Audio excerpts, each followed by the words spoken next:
আমি তেলাওয়াত করেছি সূরা আত-তাওবা 9 নম্বর সূরা সূরা তাওবা 129টা আয়াত। এই সূরার 20 নম্বর আয়াতে কারিমা তেলাওয়াত করেছি। এই আয়াতে কারিমার ভিতরে আল্লাহ পাক বলতেছেন যারা ঈমান এনেছে, ঈমান আনা এক জিনিস আর ঈমান গ্রহণ করা আর এক জিনিস, ঠিক কিনা? ঈমান এনেছে এবং হিজরত করেছে এবং তাদের মাল এবং জান দিয়ে আল্লাহর রাস্তায় কি করেছে? জিহাদ করেছে। ওই ব্যক্তিরাই কেবল আল্লাহর কাছে প্রিয় এবং তারাই সফল। সবাই কি সফল হতে পারে?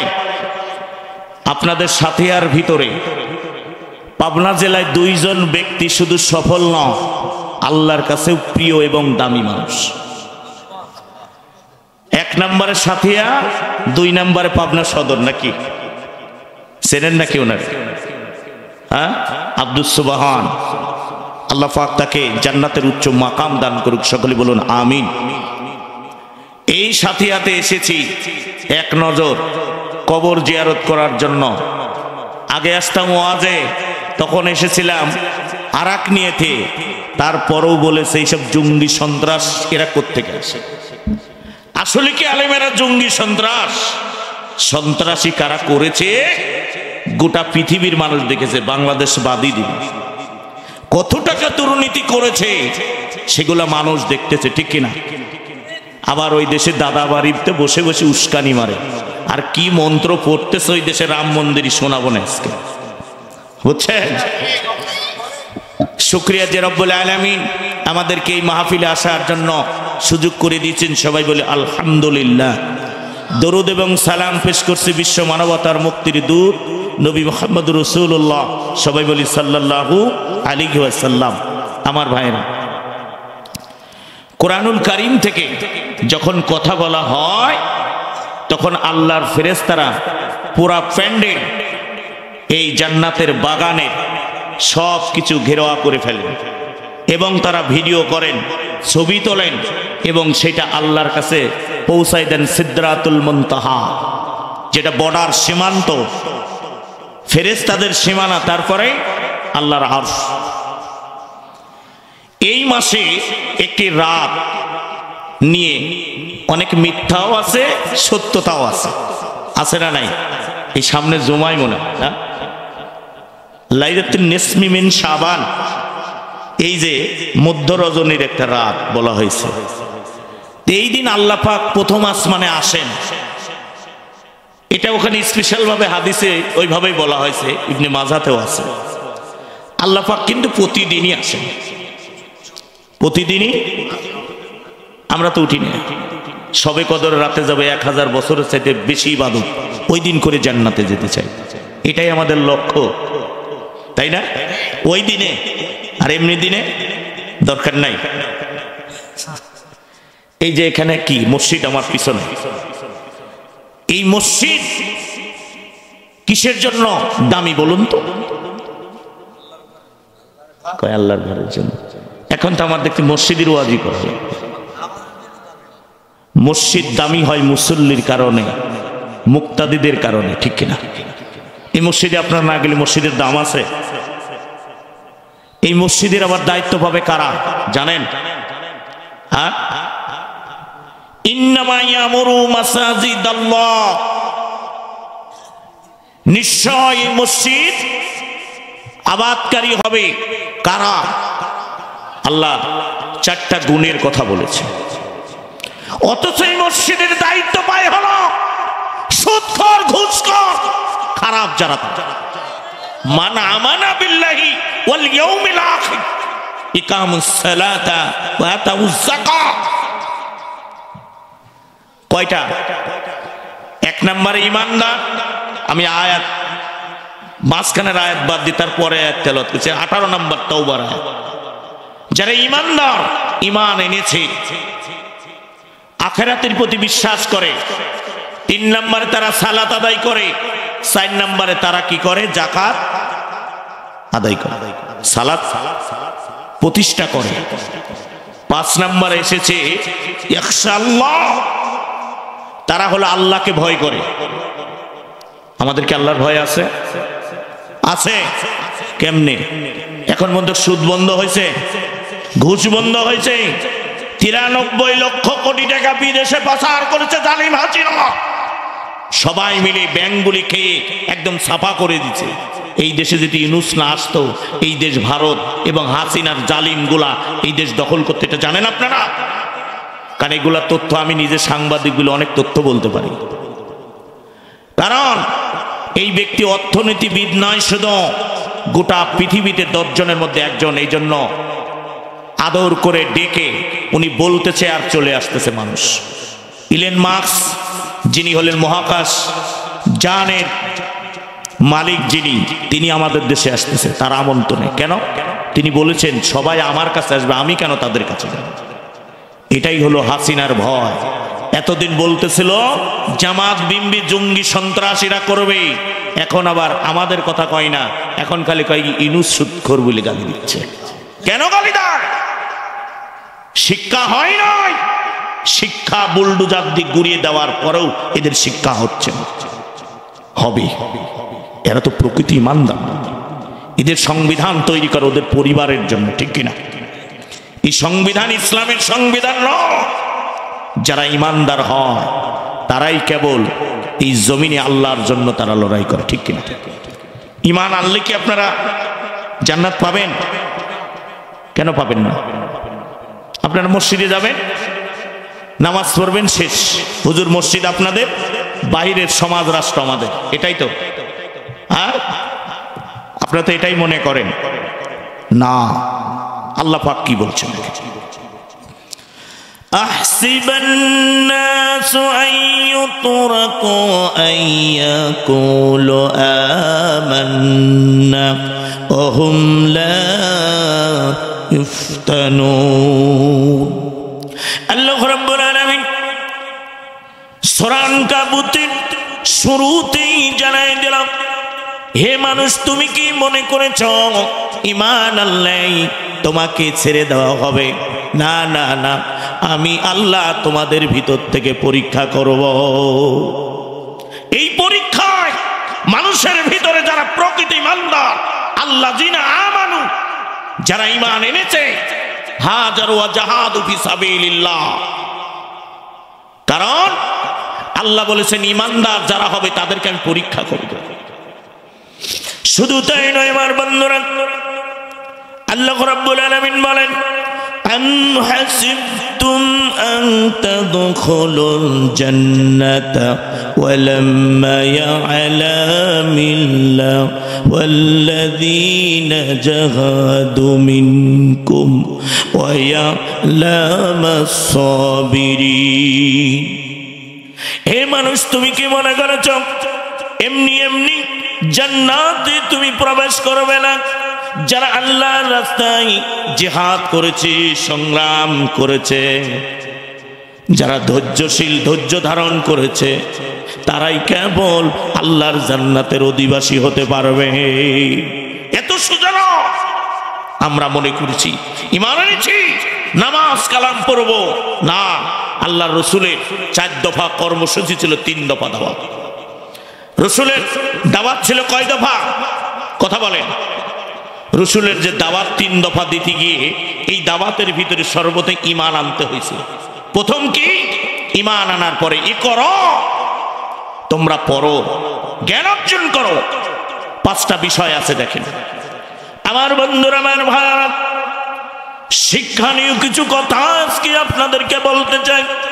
আমার নবীজি 4 দফা কর্মসূচির ভিতরে ঈমান আনার পরে তারা জ্ঞান অর্জন করেছেন কোরআনের।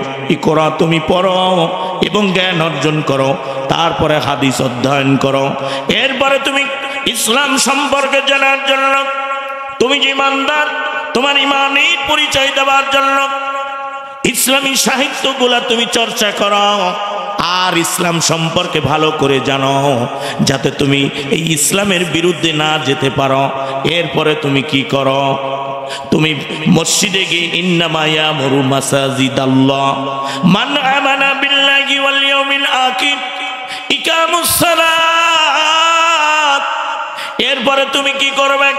এই মসজিদে গিয়ে 5 ওয়াক্ত তুমি জামাতে তাকবীরুল্লাহর সঙ্গে হাজিরা দিবে। এটা হলো ইমানদারের পরিচয়। শুধু তাই নয়, 4 দফা কর্মসূচিতে আমার রসুলের যে কথাগুলি ছিল, 1 নম্বরে দাওয়াত ও তাবলীগ, 2 নম্বরে তানজিম তারবিয়াত শিক্ষা প্রশিক্ষণ ছিল, 3 নম্বরে আমার নবীজি ইসলামী মহাসরা ইসলামী হুকুমত। এই 4টা জিনিস নবীজি কর্মসূচি ছিল এবং নবীজির যে দাওয়াত ছিল সেই পদ্ধতিতে 3 দফা কর্মনীতি ছিল। একজন ইমানদারের দায়িত্ব সর্বপ্রথম 3 দফা কর্মনীতি মানলেই প্রকৃত ইমানদার হবে। 3 দফা কর্মনীতি কি জানেন? 1 নম্বরে আমি 2টা হাদিস বলেছি লক্ষ্য উদ্দেশ্য থেকে। যারা এখানে দায়িত্বশীল যারা আছে, এখানে বায়াতের কর্মী, তারা কিন্তু বলতে পারে, ঠিক কিনা? লক্ষ্য উদ্দেশ্য থেকে 2টা হাদিস বলেছি। ইমানের স্বাদ কারা পাবে? যাকাত আমাল ঈমান মান রাদিয়া বিল্লাহি রাব্বা ওয়া বিল ইসলামি দীনান আবি মুহাম্মাদিন রাসূলা। কেবল আল্লাহকে যারা রব বলে মেনে নিয়েছে, রাসূলকে যারা নেতা, তারাই কেবল ইমানের স্বাদ গ্রহণ করেছে। 3 দফা কর্মনীতিতে কি বোঝানো হয়েছে আমার বন্ধুরা? 1 নম্বরে আল্লাহ সন্তুষ্টি অর্জন, 2 নম্বরে মুনাফিকি বর্জন করতে হবে, 3 নম্বরে নেতৃত্বের পরিবর্তন আনতে হবে। আমার নবীজি দাওয়াত ও তাবলীগের ভিতরে এটাই ছিল যে সমাজের ভিতরে বাতিল তন্ত্রকে ভেঙে চুরে দিই, বাতিলকে হটিয়ে 1 দফা হলো আল্লাহর জমিনে আল্লাহর দ্বীনের প্রতিষ্ঠা করতে হবে এবং আল্লাহর দ্বীনের কর্মীদের দিয়ে সমাজ রাষ্ট্র পরিচালনা করতে হবে। কথা বলেন ঠিক কি না? এটাই তো চায় ইমানদার। যে ইমানদারগুলি চেয়েছিল তাদেরকে নির্মমভাবে ফাঁসির কাস্টে হত্যা করেছে জালিম। আয়না ঘরের সন্ধান আজকে তার বাড়িতেও পাওয়া গেছে। নিচতলা সমান বিল্ডিংটা আরো 3 তলা নিচে অনেক হাত, স্কুল ড্রেস থেকে শুরু করে অসংখ্য জিনিস পাওয়া গেছে। এই যে নির্মম অত্যাচার, এটা 1400 বছর আগে আবু জেহেল করেছিল, তার আগে করেছিল ফেরাউন, তার আগে করেছিলেন নমরুদ। এদেরকেও ছাড়িয়ে গেছেন, এদের চাইতেও বেশি জঘন্য এই জালিম হাসিনা করে দিয়েছে। আমার ভাইরা, এদের অপরাধটা কি? وما نكموا منهم إلا أن يؤمنوا بالله العزيز الحميد। আল্লাহ রাব্বুল আলামিন বলেন সূরা আল বুরুজের ভিতরে যে ওদের অপরাধ হলো ওরা আল্লাহর প্রতি মজবুত ঈমান এনেছিল। ঈমান যারা আনবে, যারা আল্লাহ ছাড়া কাউকে ভয় করে না, এক আল্লাহ ছাড়া তার গোলামি করে না, আল্লাহকেই রব মেনে নেয়, আল্লাহকেই বিধানদাতা মেনে নেয়, ওই ব্যক্তিরা এই জমিনের ভিতরে নির্যাতন জুলুমের শিকার হবে। সবাই হবে না। এর আগে পূর্বে যতগুলো ইসলামী আন্দোলনের কর্মী ছিল তাদেরকে ধরে ধরে হত্যা করা হয়েছে, জেলে নেওয়া হয়েছে। ঈমান যারাই আনবে তাদেরকে কঠিন পরীক্ষা দিতে হবে, ঠিক কিনা? আল্লাযীনা আমানু হাদারু ওয়াজাহাদু ফি সাবিলিল্লাহ। ঈমান আনার পরে তারা কি করবে? এই জমিনের ভিতরে বসে থাকবে না, তারা শুধু নামাজ নিয়ে বসে থাকবে না, তারা 4 দফা কর্মসূচিগুলোকে বাস্তবায়ন করার জন্য তাদের যদি জীবন চলে যায়, মাল চলে যায়, জান চলে যায়, তারপরও বাতিলের কাছে তারা মাথা নত করবে না। তারা কেবল সামনের দিকে আল্লাহর জমিনে দ্বীন কায়েমের জন্য লড়াই করবে। কেবলমাত্র ওরাই ভালোবাসা পাবে। আমার আল্লাহ বলে ওই সকল ইমানদাররাই ভালোবাসা পায় যে কেউ ভালোবাসা পাবে না, পাবে না। আল্লাহ কোরআনুল কারীমের ভিতরে বলে দিলেন, ইন্নাল্লাহা উহিব্বুল্লাযীনা ইউকাতিলুনা ফি সাবিলিহি সাফফান কাআন্নাহুম বুনিয়ানুম মারসুস। আল্লাহ রাব্বুল আলামিন বলেন, ইন্নাল্লাহা ইউহিব্বুল্লাযীনা, নিশ্চয় ওদেরকে আমি বেশি ভালোবাসি যারা আমার রাস্তায় সারিবদ্ধভাবে সীসা গলা পাচিরের না আমার জমিনে দিন কায়েমের জন্য লড়াই করে, কেবল ওদেরকে আল্লাহ স্পেশাল ভালোবাসে। সবাইকে ভালোবাসা পায়। এখন দেখেন তো বর্তমান আল্লামা সাঈদীর মতো আলেমরা কি কষ্ট লাগে রে, নির্মম ভাবে হত্যা করা হলো। তার ইমান বাংলাদেশে সকল আলেম বক্তাকে যদি এক পাল্লায় দেওয়া হয়, সাঈদীর ইমানের এক কানা শস্যের দানার পরিমাণ হবে। আমরা ওয়াজের মঞ্চে উঠেই কেউ দল ভাঙিয়ে চলতেছে, মনে হচ্ছে জামাতের বড় নেতা। খোঁজনি দেখেন, একটা কর্মীও না। খোঁজনি দেখেন, কিছুই না। প্রকৃত যারা ইমানদার, যারা আল্লাহর রাস্তায় সংগ্রাম করে, তাদেরকে দেখে বোঝা যায় তাদের চলাফেরা, তাদের আকবাক, তাদের চরিত্র, সব কিছুর ভিতরে তাদের সিলমোহর মারা আছে, ঠিক কিনা? ইমানদার কেমন হবে আমার বন্ধুরা? আমার আল্লাহ বলেন, ইমান আল্লাহ ছেড়ে দেওয়া হবে না। উমাই ইবনে খলফের গোলাম ছিলেন হযরত বেলাল। এই বেলাল যখন কালেমা পড়লেন, আমার নবীজির কালেমা গ্রহণ করেছিলেন। এই বেলাল শুধু এক আল্লাহর সন্তুষ্টি, রসুলের আনুগত্য মেনে নিয়েছিলেন। এই জন্য বেলালকে নির্মম ভাবে অত্যাচার করা হয়। বলে, বেলাল রে, হয় মুহাম্মদের কালেমা ছাড়বি, না হয় আমাদের ধর্ম ধরবি। হযরত বেলাল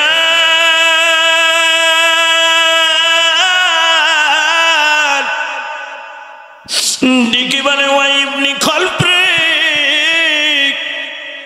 আমি বেলালের জীবন যদি চলে যায়, আমি বেলাল যে আল্লাহরে একবার রব মেনে নিয়েছি, তোমরা আমাকে হত্যা করতে পারো, হুমকি দিতে পারো, আমাকে জেল জুলুম দিতে পারো, আমাকে শাবে আবু তালেবে বললে করতে পারো, তবু আমি আল্লাহর জমিনে দিনের জন্য আমার নবীর নেতা মেনে নিলাম।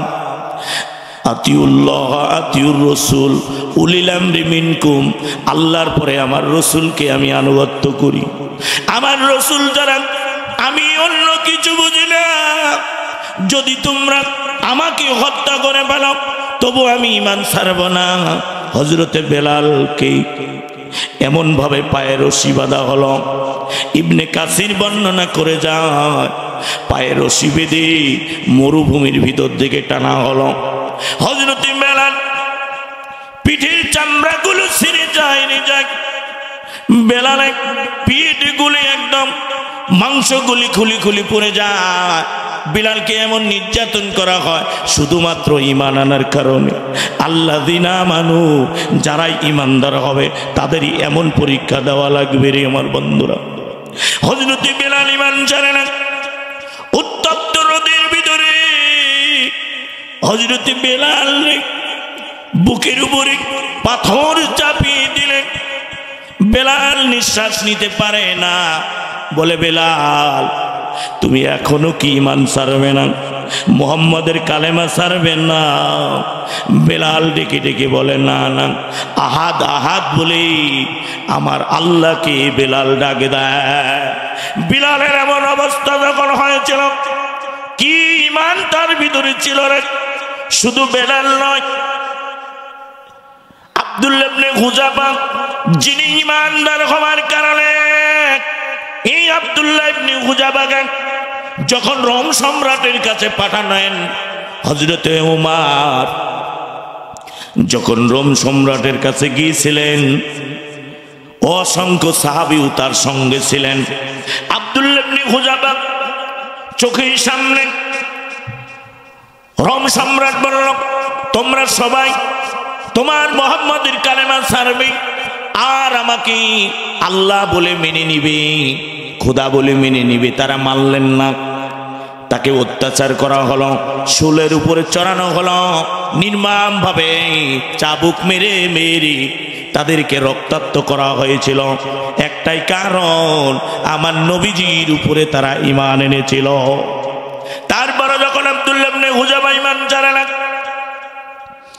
তারা কি করলেন? একটা বড় চুলা তৈরি করলেন। হাদিসের ভিতরে এসেছে, ইবনে কাসির আবার বয়ান করে, তাফসীরের ভিতরে বয়ানে আসে, তারা যখন চুলা বানালেন, ওই চুলার ভিতরে আগুন জ্বালায় দিলেন, তেলগুলি উত্তপ্ত গরম করে নিলেন। গরম করার পরে আব্দুল্লাহ বিন হুযাফার সামনে দুইজন সাহাবীরে ওই তেলের ডেকের ভিতরে ছেড়ে দিলেন। ছেড়ে দেওয়ার পরে সঙ্গে সঙ্গে কঙ্কাল হয়ে ভেসে ওঠে। এইবার আব্দুল্লাহ বিন হুযাফা দেখে, আরে তিনি চোখের পানি ছেড়ে দিলেন। আব্দুল্লাহ বিন হুযাফা রে,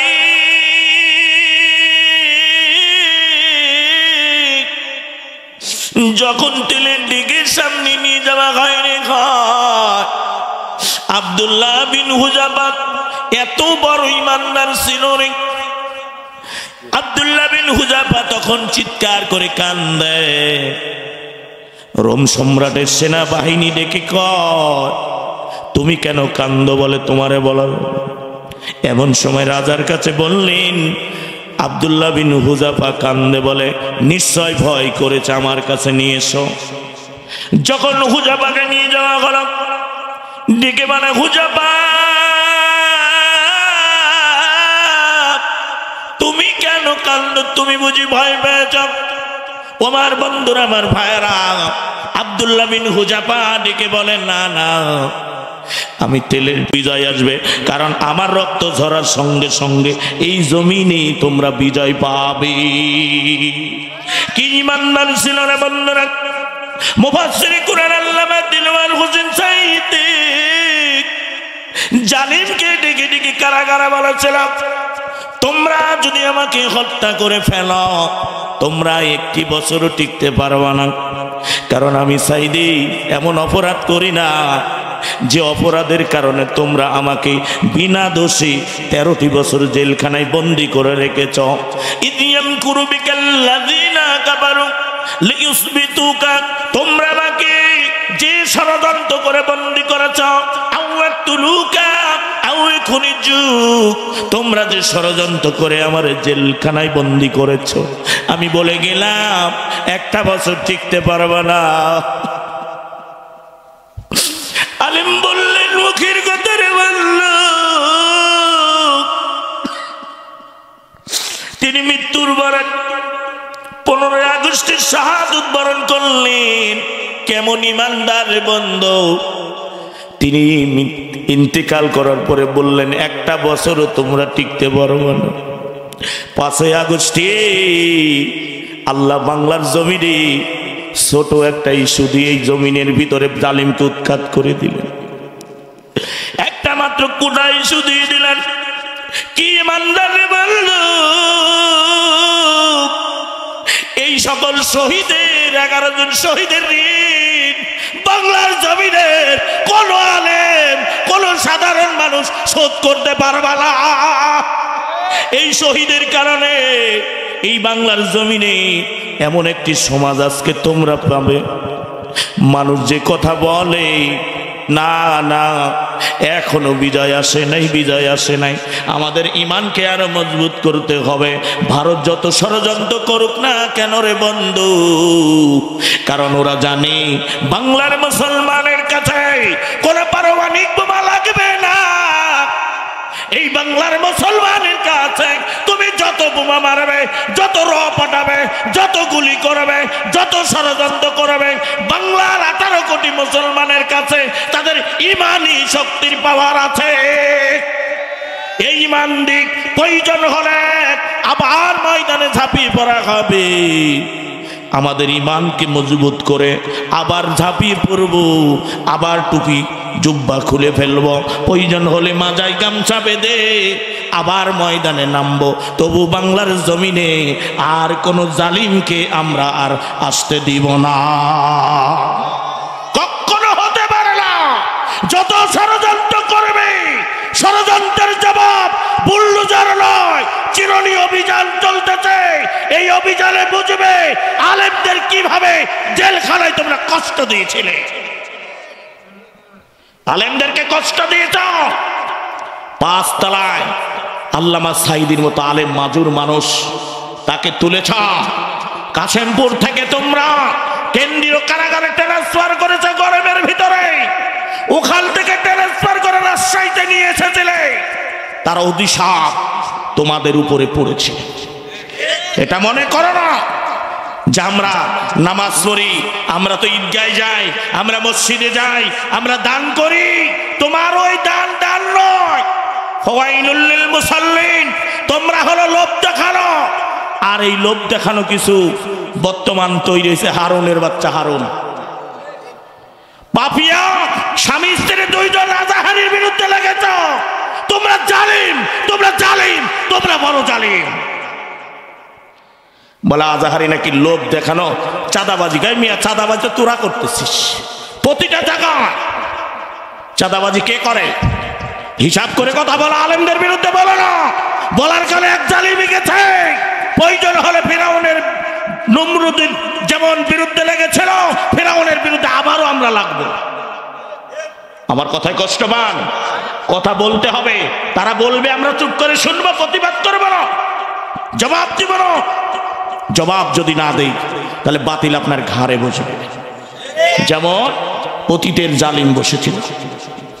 খবরদার, ইমানদার যারা দাবি করে তাদের ইমানের পরীক্ষা দিতে হয়। وَلَنَبْلُوَنَّكُمْ بِشَيْءٍ مِّنَ الْخَوْفِ وَالْجُوعِ وَنَقْصٍ مِّنَ الْأَمْوَالِ وَالْأَنفُسِ وَالثَّمَرَاتِ وَبَشِّرِ الصَّابِرِينَ। আল্লাহ রাব্বুল আলামিন বলেন, আমি তোমাদের কিছু ভয়, কিছু ক্ষুধা দিই, তোমাদের জানমাল ফসলের ক্ষতি করে আমি আল্লাহ তোমাদের পরীক্ষা করব। এই জন্য আমাদের এখনো পরীক্ষার সম্মুখীন, ধৈর্যের পরীক্ষা দিতে হচ্ছে। সুতরাং এই ধৈর্যের পরীক্ষা যতদিন দিবেন, ধৈর্যের মাধ্যমেই কেবল কিন্তু বিজয় আসতে পারে। যখন সাদা দাড়িওয়ালা, টুপিওয়ালা, সাদা পাঞ্জাবিওয়ালা ওই যে বন্যায় গেল, প্রতিটা জায়গায় পৌঁছায় যাচ্ছে, মানুষের মুখে মুখে রে আমরা ভেবেছিলাম যেটা হওয়ার নয় সেটার বিপরীত ঘটে গেছে, তাই না? বলে ওমরের উত্তরসূরি এসে গেছে। কেন এই কথা হচ্ছে? আমরা ভেবেছিলাম গোলাম আজমের মতো নেতা চলে গেছে, আর বুঝি এমন নেতা পাবো না। নিজামীর মতো নেতা শহীদ হয়ে গেল, পাবো না। মুজাহিদের মতো নেতা চলে গেল, পাবো না। সাইদির মতো নেতা চলে গেল, আমরা বুঝি আর এই রাষ্ট্রে ভালো নেতা পাবো না।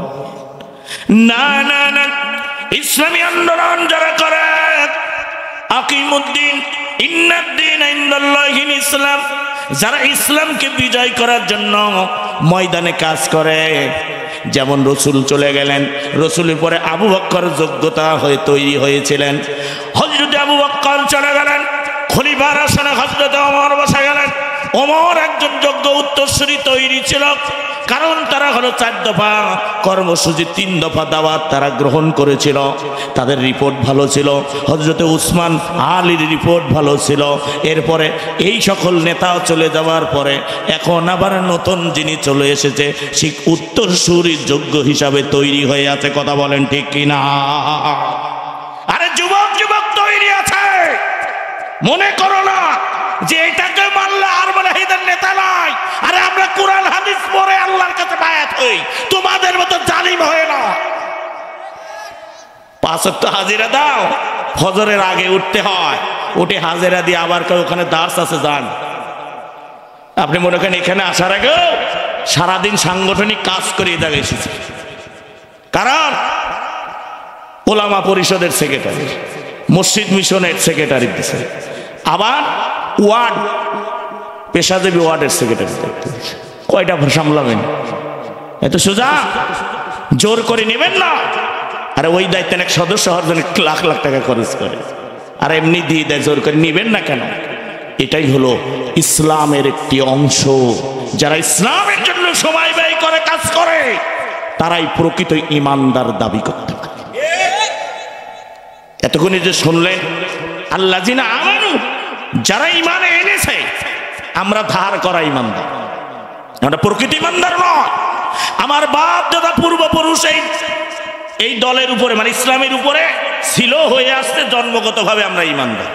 কিন্তু প্রকৃত ইমানদার হলে ময়দানে পরীক্ষা দিবে, প্রকৃত ইমানদার হলে জান মাল উৎসর্গ করে পরীক্ষা দিবে। ঠিক কেন? আমার ভাইয়ের, আমার বন্ধুরা, একটু মনোযোগ দিয়ে শোনেন।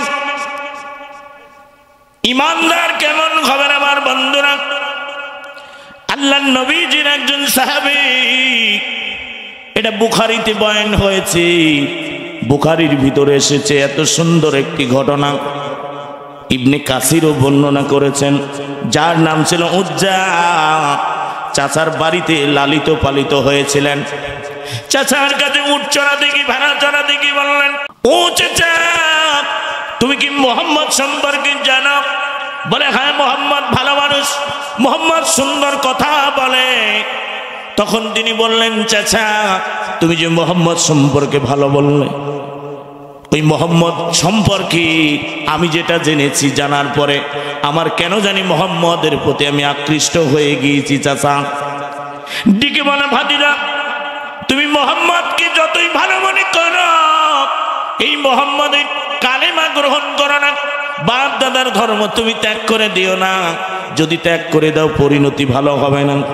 এই মুহূর্তে উজ্জা ডেকে বলে, চাচা, তোমাকে সাক্ষী রেখে আমি মোহাম্মদের আল্লাহর প্রতি ঈমান, আল্লাহ আল্লাহু আকবার।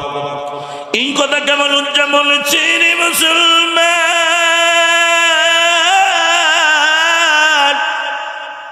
চাচা ডেকে বলে, উজ্জা,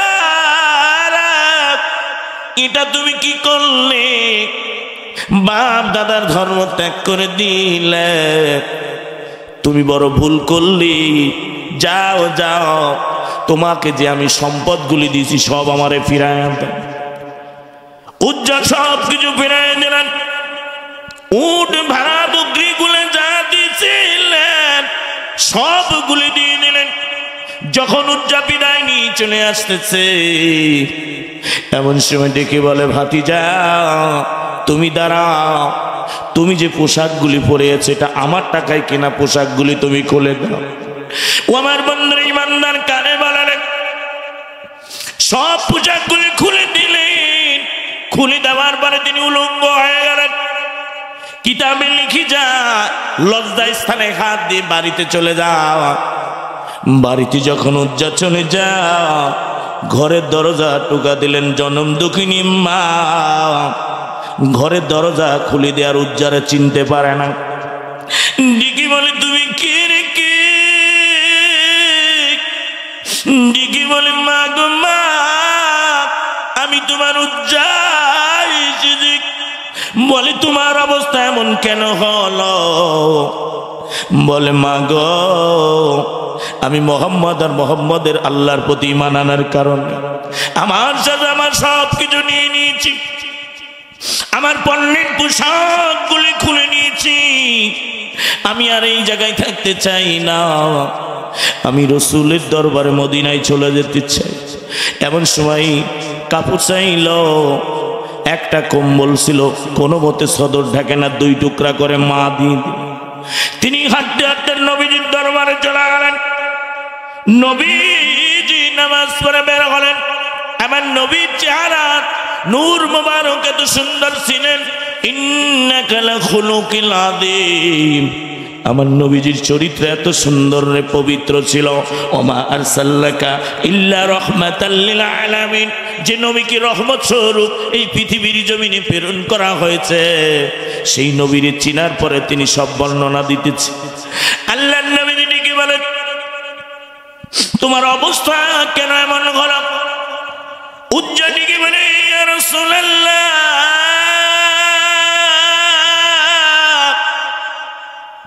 আমি আপনার প্রতি কালেমা পড়ার কারণে আমার চাচা সব কিছু নিয়ে নিয়েছে, পণ্যের পোশাক পর্যন্ত খুলে নিয়েছে। ইয়া রাসূলুল্লাহ, আমার নবীজির চোখ দিয়ে পানি জমিনে পড়ে যায়। বলে তোমার নাম কি? বলে আমার নাম উজ্জা। উজ্জা ছিল একটা মুক্তির নাম।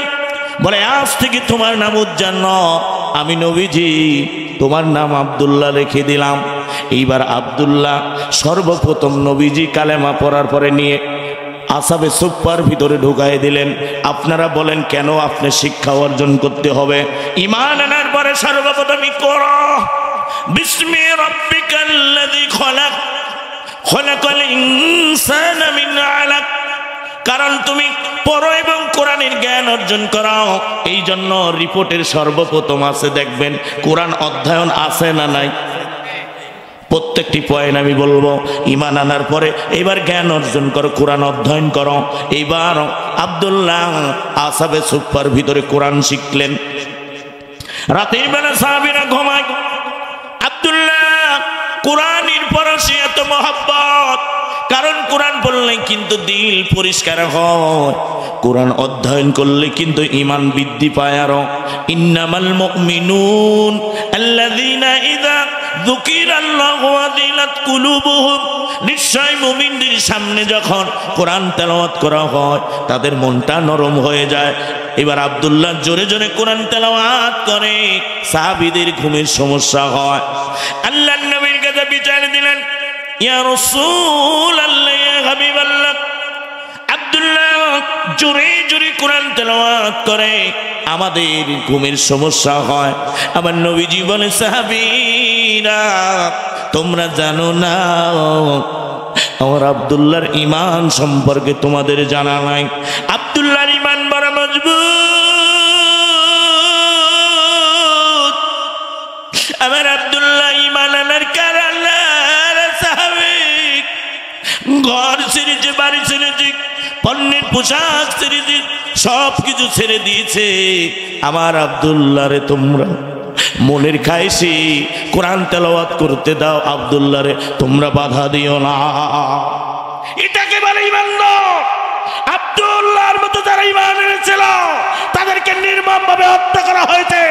আব্দুল্লাহর মতো যারা ঈমানদার তারা ময়দানে আবু সাঈদের মতো বুক পেতে দিয়েছিল, বলেছে মারবি মার। 9 দফা নয়, 1 দফা। আমার মতো আবু সাঈদের জীবন যাবে, জীবন উৎসর্গ করে দেব। হাজার হাজার আবু সাঈদ বাংলার জমিনে ছাত্র জনতা তৈরি আছে তোর মতো, যারা ছাত্র জীবনে ইসলামী আন্দোলন করে। ঠিক একই রিপোর্ট, কোরআন অধ্যয়ন করো, হাদিস অধ্যয়ন করো, ইসলামী সাহিত্য পড়ো, জামাতে নামাজ পড়ো, এবং তোমরা আল্লাহর রাস্তায় কমপক্ষে দিনে 2 থেকে 3 ঘন্টা সময় ব্যয় করো, ঠিক না? আপনি বলেন যারা হলো সন্ত্রাস, জঙ্গি সন্ত্রাসী করতে পারে, এরা চাঁদাবাজি করতে পারে, এরা ডাকাতি করতে পারে না। কাদেরকে বলো যে এরাও চাঁদাবাজি করে?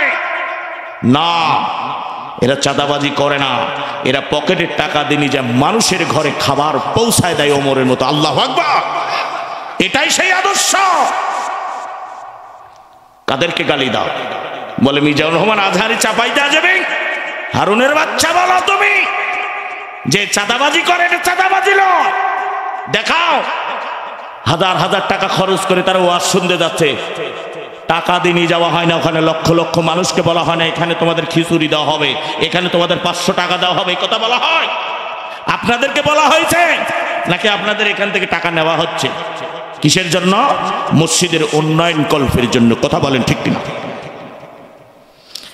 ওমর ভাইয়ের, আমার বন্ধুরা, ঈমান আনার পরে হিজরত করা লাগবে। হ্যাঁ, ওয়া জাহাদু ফি সাবিলিল্লাহ। আমার নবীজি হিজরত করেছে, এই হিজরতটা বড় নির্মম ছিল। এই হিজরতের কারণে আমার আল্লাহ কিন্তু বিজয় দিয়েছে বাংলাদেশের জমিনে। আপনারা নিজেরাই বলেন, এই জায়গায় সবাই কি বসতে পারছিলেন গত বছর? পারেন নাই। আমার ডানে ভাই যারা আছে অনেকেই ছিল না, কারণ বাড়ি ঘর ছেড়ে, স্ত্রী সন্তান ছেড়ে বাহিরে ঘুমাতে হয়েছে। কারণ হলো কাফের বেঈমানগুলি মামলা দিয়েছে, হামলা দিয়েছে, নির্যাতন করেছে। যদি দেখা হয় দেখা মাত্র গুলির অর্ডার দিয়েছিল। এই জন্য আমার নবীজির যখন কাফের বেঈমানগুলি ঘেরোয়া করে ফেলল, তার হুজরাটা দিনের মেলায় পরামর্শ বৈঠক করলেন, মোহাম্মদকে আজকে হত্যা করে ফেলব।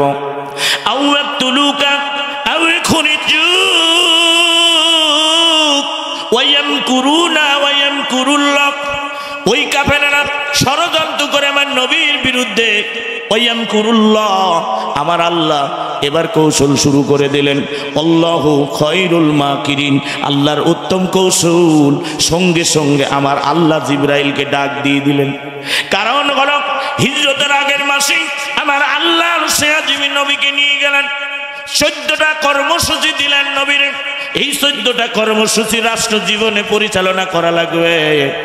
এটা কোথায় আছে? সূরা বনী ইসরাইলের 23 নম্বর আয়াত থেকে 37 নম্বর আয়াত পর্যন্ত সব কর্মসূচি আমার আল্লাহ আরশে আজমি ট্রেনিং করালেন, আর্মি ট্রেনিং এর মতো ট্রেনিং। আমার নবীদের কাছে ওহী চলে আসলো, সূরা ইয়াসিন নাযিল হয়ে গেল 10টা আয়াত। আমার নবীদের কাছে বনী ইসরাইল 80 নম্বর আয়াত নাযিল হয়ে গেল। وقل ربي أدخلني مدخل صدق وأخرجني مخرج صدق واجعل لي من لدنك سلطانا نصيرا। আল্লাহ রাব্বুল আলামিন বলেন, ও রব আমাকে সম্মানের সহিত এমন একটা জায়গায় বের করে নিয়ে যাও যেখানে নিয়ে আমাকে রাষ্ট্র ক্ষমতা দান করো। ওয়াজআলনি মিন লাদুনকা সুলতানান নাসীরা। যারা বলে হুজুরের একা রাষ্ট্র ক্ষমতায় যাবে, এরা খালি নামাজ পড়বে, মাদ্রাসায় তিনখানা দেখবে। আমার আল্লাহ বললেন, যে তোমরা রাষ্ট্র ক্ষমতায় যাও, তোমাদেরকে যেতে হবে। এ আয়াতের বলল না আমাকে নিয়ে যাও। সঙ্গে সঙ্গে আয়াত নাজিল করলেন, সূরা ইয়াসিনের 10টা আয়াত। যদি কোনো মৃত ব্যক্তির সামনে, মৃত পথের যাত্রী, আমার নবীজি বলছে পড়লে তার মৃত্যু যন্ত্রণা কমে যাবে। নাজিল হয়ে গেল। জিবরাইল আমিন বললেন, কখন বললেন না? এই জায়গার দলিল মিথ্যা কথা বলে অনেকে। কারা বলে? যারা মাজার পূজারী। এই জায়গার দলিল নেন। অনেকেই বলতেছে হিজরতের ঘটনা মিথ্যা, কারণ বলে আবু বকর নাকি তার ঘরের দরজায় প্রতিদিন ঘুম কামাই করে দাঁড়ায় থাকতো। মিথ্যা কথা, একদম মিথ্যা। সরাওয়াত দোহা, দোহা শব্দের অর্থ কি? দোহা হলো আকাশের প্রখর যখন রোদের উত্তপ্ত তাপ, দুপুর বেলায় সূর্য মাথার উপরে আছে, ওই একটা সূর্যের কিরণ, একটা তাপমাত্রা, একটা স্থান বলা হয়েছে, ওই জায়গার কসম আল্লাহ কেটেছে। বুরুজ, বুরুজ, বুরুজ শব্দের অর্থ কি? অনেকেই ব্যাখ্যা করতে পারে। বুরুজ মানে কি? বলবে নক্ষত্রের কসম কেটেছে। না, নক্ষত্রের কসম না। এখানে যারা আলেম আছে তারা বলতে পারে। কারণ সূর্য যত গ্রহ নক্ষত্র ঘুরে চলে, ওদের একটা কক্ষ এবং ঘর আছে। ওই ঘরের কসম আল্লাহকে কাটলেন কেন? এই জন্য আমার নবী হাজার ওয়া জিহাদু ফি সাবিলিল্লাহ, ঈমান আনার পরে হিজরত করবে। আমার নবীজি কালো একটা চাদর মুড়ি দি আবু বকরের বাড়িতে ওই দুপুর বেলায় চলে গেলেন। যে আবু বকরকে বললেন, আবু বকর, আজকে রাতে আমাদের মক্কা ছেড়ে মদিনায় চলে যেতে হবে। আর কাফির বেঈমানগুলি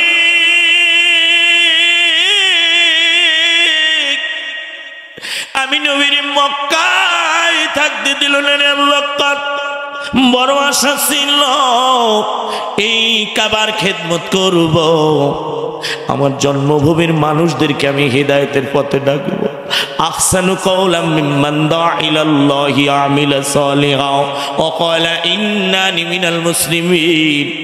নবীজি বলে আমি যেটা করি এই আহ্বানগুলি সবাইকে ডেকেছিলাম, আল্লাহ তাবুদু ইল্লাল্লাহ, তোমরা এক আল্লাহর ইবাদত করো। আমি ডাকলাম আমি করি, তোমরাও করো, তাহলে তুমি মুসলমানদের অন্তর্ভুক্ত হবে। তারা শুনল না রে আবু বকর। আবু বকরকে বলে আসলেন হযরত আবু বকর সব কিছু গুছিয়ে নিলেন। তার মেয়ে আসমা বিনতে আবু বকর রাদিয়াল্লাহু তাআলা আনহা সব কিছু গুছাই দিল। অনেক বড় ঘটনা। এবার কাফেরেরা ঘেরোয়া করলেন। আবু সুফিয়ান আর আবু জেহিল একই সাথে পাশাপাশি ছিলেন, তাদের ধাক্কা দিয়ে নবীজি বের হয়ে গেলেন। এবার নবীজি বের হয়ে যায় মক্কার দিকে। এই মক্কারি বড় আশা ছিল তোমার খেদমত করব মক্কার জমিনে। আমার সকল বংশধর কি এই কাবার ভিতরে তাদের ইবাদত করার জন্য আমি দাওয়াত দেব, থাকতে দিল না কাফেরেরা। ওয়ায়ামকুরুনা ওয়ায়ামকুরুল্লাহ আল্লাহু খায়রুল মাকিরিন। আল্লাহ উত্তম কৌশল করলেন, আমার নবীরে বের করে নিয়ে যায়। আউবেখুরি যুগ কাফেরেরা এবার নবীরে বের করে দিলেন মক্কা থেকে। দেখেন বের করে দেয়। আমার নবী আবু বকরের ঘরের দরজায় গেলেন। আবু বকর এক টুকরা দিলেন, ঘরের দরজা খুলে দিলেন। আল্লাহ নবীজি সামনে যায়, আবু বকর পিছনে যাও। আবু বকর পিছনে বারবার হচ্ছে। আমার নবীজি কি বলে, আবু বকর বুঝেছি তোমার বুঝি স্ত্রী সন্তান বাড়ির কথা মনে পড়েছে। ইমানদার কারে বলেন বন্ধু। আবু বকর দিকে বলি ইয়া রাসূলুল্লাহ ইয়া হাবিবাল্লাহ, আমার বাড়ির কথা মনে পড়ে না। যারা বাড়ি ছেড়ে স্ত্রী সন্তান ছেড়ে বাবা মা ছেড়ে বের হয়ে যায় বাড়ির থেকে অন্য জায়গায়, একটাই কারণ হলো তাদের অবস্থান হলো তারা ঈমান এনেছিল। ঈমান এনে তাদের উপরে নির্যাতন জুলুম করেছে। তারা যারা করবে তাদের উপাদেও আমার আল্লাহ বলে দিচ্ছেন। আমার নবীকে যারা বের করে দিয়েছে, মুমিন পুরুষ মুমিনা নারীদের যারা বের করে দেয়, অত্যাচার করে এভাবে, কারণ যারা এভাবে করেছিল তাদের জুলুম দেখেন। আল্লাহ কোরআনে বলেছেন ইন্নাল্লাযীনা ফাতানুল মুমিনিনা ওয়াল মুমিনাতি সুম্মা লাম ইয়াতুবু ফালাহুম আযাবু জাহান্নাম ওয়া লাহুম আযাবুল হারিক। আল্লাহ রাব্বুল আলামিন বলেন নিশ্চয় যারা মুমিন পুরুষ মুমিনা নারীদেরকে কষ্ট দেয়, যন্ত্রণা দেয় রে দাও, জুলুম করে, আল্লাহ বলেছেন তাদের স্থান হবে জাহান্নাম। আসফালি মিনান নার, তাদের নিম্ন স্তরে জাহান্নাম হবে। যারা বাংলার জমিনে আলেমদেরকে নির্যাতন জুলুম করেছে, দুধের শিশুকে পর্যন্ত ছাড় দেয় নাই, নির্মম ভাবে হত্যা করেছে, তাদেরকে জঙ্গি বই বানিয়ে, জঙ্গি সন্ত্রাস বানিয়ে, বুরকা আলীকে জঙ্গি বানিয়েছে, জঙ্গি দলের কর্মী বানিয়েছে। তাদেরকে যারা যন্ত্রণা দিয়েছিল, এই আয়াতের আমল দেখেন তারা আজকে কোথায় গেছে, তারা কোথায় এসেছে। তুই জুমান্তাসা আল্লাহ সম্মান দেয় রে দেয়, আবার আল্লাহ সম্মান কেড়ে নেয়। ঠিক একইভাবে তাদেরকে এই দেশ থেকে পালাতে বাধ্য করেছে আমার আল্লাহ। কথা বলেন ঠিক কি না? আবু বকর যখন বাড়ির দিকে যায়, এমন সময় দিকে বলে ইয়া রাসূলুল্লাহ, আমার বাড়ির কথা মনে পড়ে, আমি এই জন্য চাই আমার নবীজি কাফির বেঈমান গুলি যদি তীর ধনুক মেরে দেয় আমার নবীজির শরীরে লাগবে। যেদিন হাসরের মাঠ বসে যাবে ইয়া রাসূলুল্লাহ, সেই দিন আমার হাতে একটা আমলনামা দিবে আমার আল্লাহ। আমি আমলনামা দেখতে পাবো, করতে পারবো। ইকরা কিতাবাকা কাফা নাফসিকাল ইয়াউমা আলাইকা হাসিবা, পড়ো তুমি তোমার বিচারের জন্য তুমি যথেষ্ট। সেই দিন যদি দেখতে পাও আমার নবীজির শরীরে কাফেরেরা তীর মারল, আমি আবু বকর বন্ধু হইলাম, সাথী হবার পরে আমি আবু বকরের জান দি, জীবন দি, মাল দি, আমার নবীকে হেফাজত করতে পারলাম না, আমার নেতারে হেফাজত করতে পারলাম না, তাহলে আমি আবু বকরের জীবন দি কি হয়ে যাবে? আবু বকর মানে রাসূলুল্লাহ ওই কাফের বেঈমান গুলি তীর ধনুক মেরে দিবে, আমি আবু বকর বুক দিয়ে তীর গুলি ধরব, আমার এতিম নবীজির শরীর লাগতে দেব না। এটাই নেতার আনুগত্য, এটাই হলো প্রকৃত ঈমানদার। কুল ইন কুনতুম তুহিব্বুনাল্লাহ ফাত্তাবিউনি ইউহিব্বুকুমুল্লাহ ইয়াগফির লাকুম যুনুবাকুম আল্লাহু গফুরুর রহিম। কারণ তোমরা যদি আল্লাহকে পেতে চাও আমার নবীকে নেতা মেনে নাও, আনুগত্য করো, ইত্তেবা করো, আমি আল্লাহ তোমাদের গুনাহ মাফ করে দিব। এই জন্যই তো আবু বকর আমার নবীজির জন্য জীবন জান মাল উৎসর্গ করে দিতে চায়। বাংলার জমিনে আবু বকরের মতো উত্তরসূরি যারা নেতা শুধু হুকুম করে ময়দানে যেতে হবে, তারা বলে জীবন চলে যায়, মুক্ত চলে গিয়েছে, আবু সাঈদ চলে গিয়েছে, অসংখ্য জীবন চলে গেল ছাত্রদের, ইয়াং ছেলে যারা এখনো বিবাহ করে নাই, সাদ সালমির মতো সাইদের ঘটনা হয়ে গেল। সাইদ ইতিহাসের পাতায়, মুগ্ধ ইতিহাসের পাতায় সাদ সালমির মতো তারা উত্তরসূরি হয়ে গিয়েছে, কারণ তারা বিবাহ ভুলে গিয়ে সুন্দরী নারী চাই নাই, তারা জীবন দিয়েছে ময়দানে। এই জমিনে জালিমকে আর রাখা যাবে না। এটাই নেতৃত্বের পরিবর্তন। 3 দফা কর্মনীতি। যারা হলো আল্লাহর সন্তুষ্টি চায়, চাওয়ার পরেও যারা মনে করে যে দিন সময় ভালো না, এদিকও থাকি, দল বদল করে, এদিক ওদিক নড়াচড়া করে, মাঝখানে 3 দফার মধ্যে আছে মুনাফিকি বর্জন। এই মুনাফিকি যারা বর্জন করে নাই এখনো, আমি তাদেরকে বলি ওরা আল্লাহর সন্তুষ্টি পাবে না, ওরা দুনিয়া নিয়ে ব্যস্ত হয়ে গেছে। ওরা নেতৃত্বের পরিবর্তন চায় না। ওরা বলে এই জঙ্গি সন্ত্রাসের হাতে নাকি দেশ যাবে। বোকা! আরে মানব, তুই কিসের মুসলমান বেটা? তো রক্ত পরীক্ষা করলে আবু জেহেল ফিরআউন নমরুদের রক্ত পাওয়া যাবে। আবার দাবি করে আমি মুসলমান, সংসদে খুব বড় বড় কথা, লোভ দেখানো কথা বলেছিল, আর আজকে আলেমদের বিরুদ্ধে কথা বলে। কোথায় বেচা? কিসের মুসলমান তুমি? আমাদের আবার প্রস্তুত থাকতে হবে। নমরুদ গেছে ফিরআউনের বিরুদ্ধে লড়াইয়ের জন্য। সকলে প্রস্তুত আছি না? আগে নির্যাতন জুলুম সহ্য করেছি, আবারও করতে রাজি আছি। কোন জালিমের কাছে মাথা নত করতে রাজি না। আমার কথাগুলো হয়তো বেশি বড় হয়, আপনার একটু কষ্ট পান। আমি হলাম স্পার্ট কথা বলা লোক, ভয় করিনি, নির্যাতনের শিকার হয়েছি, জেলে গিয়েছি। এই বেড়াতে আমাকে ধরা হয়েছিল।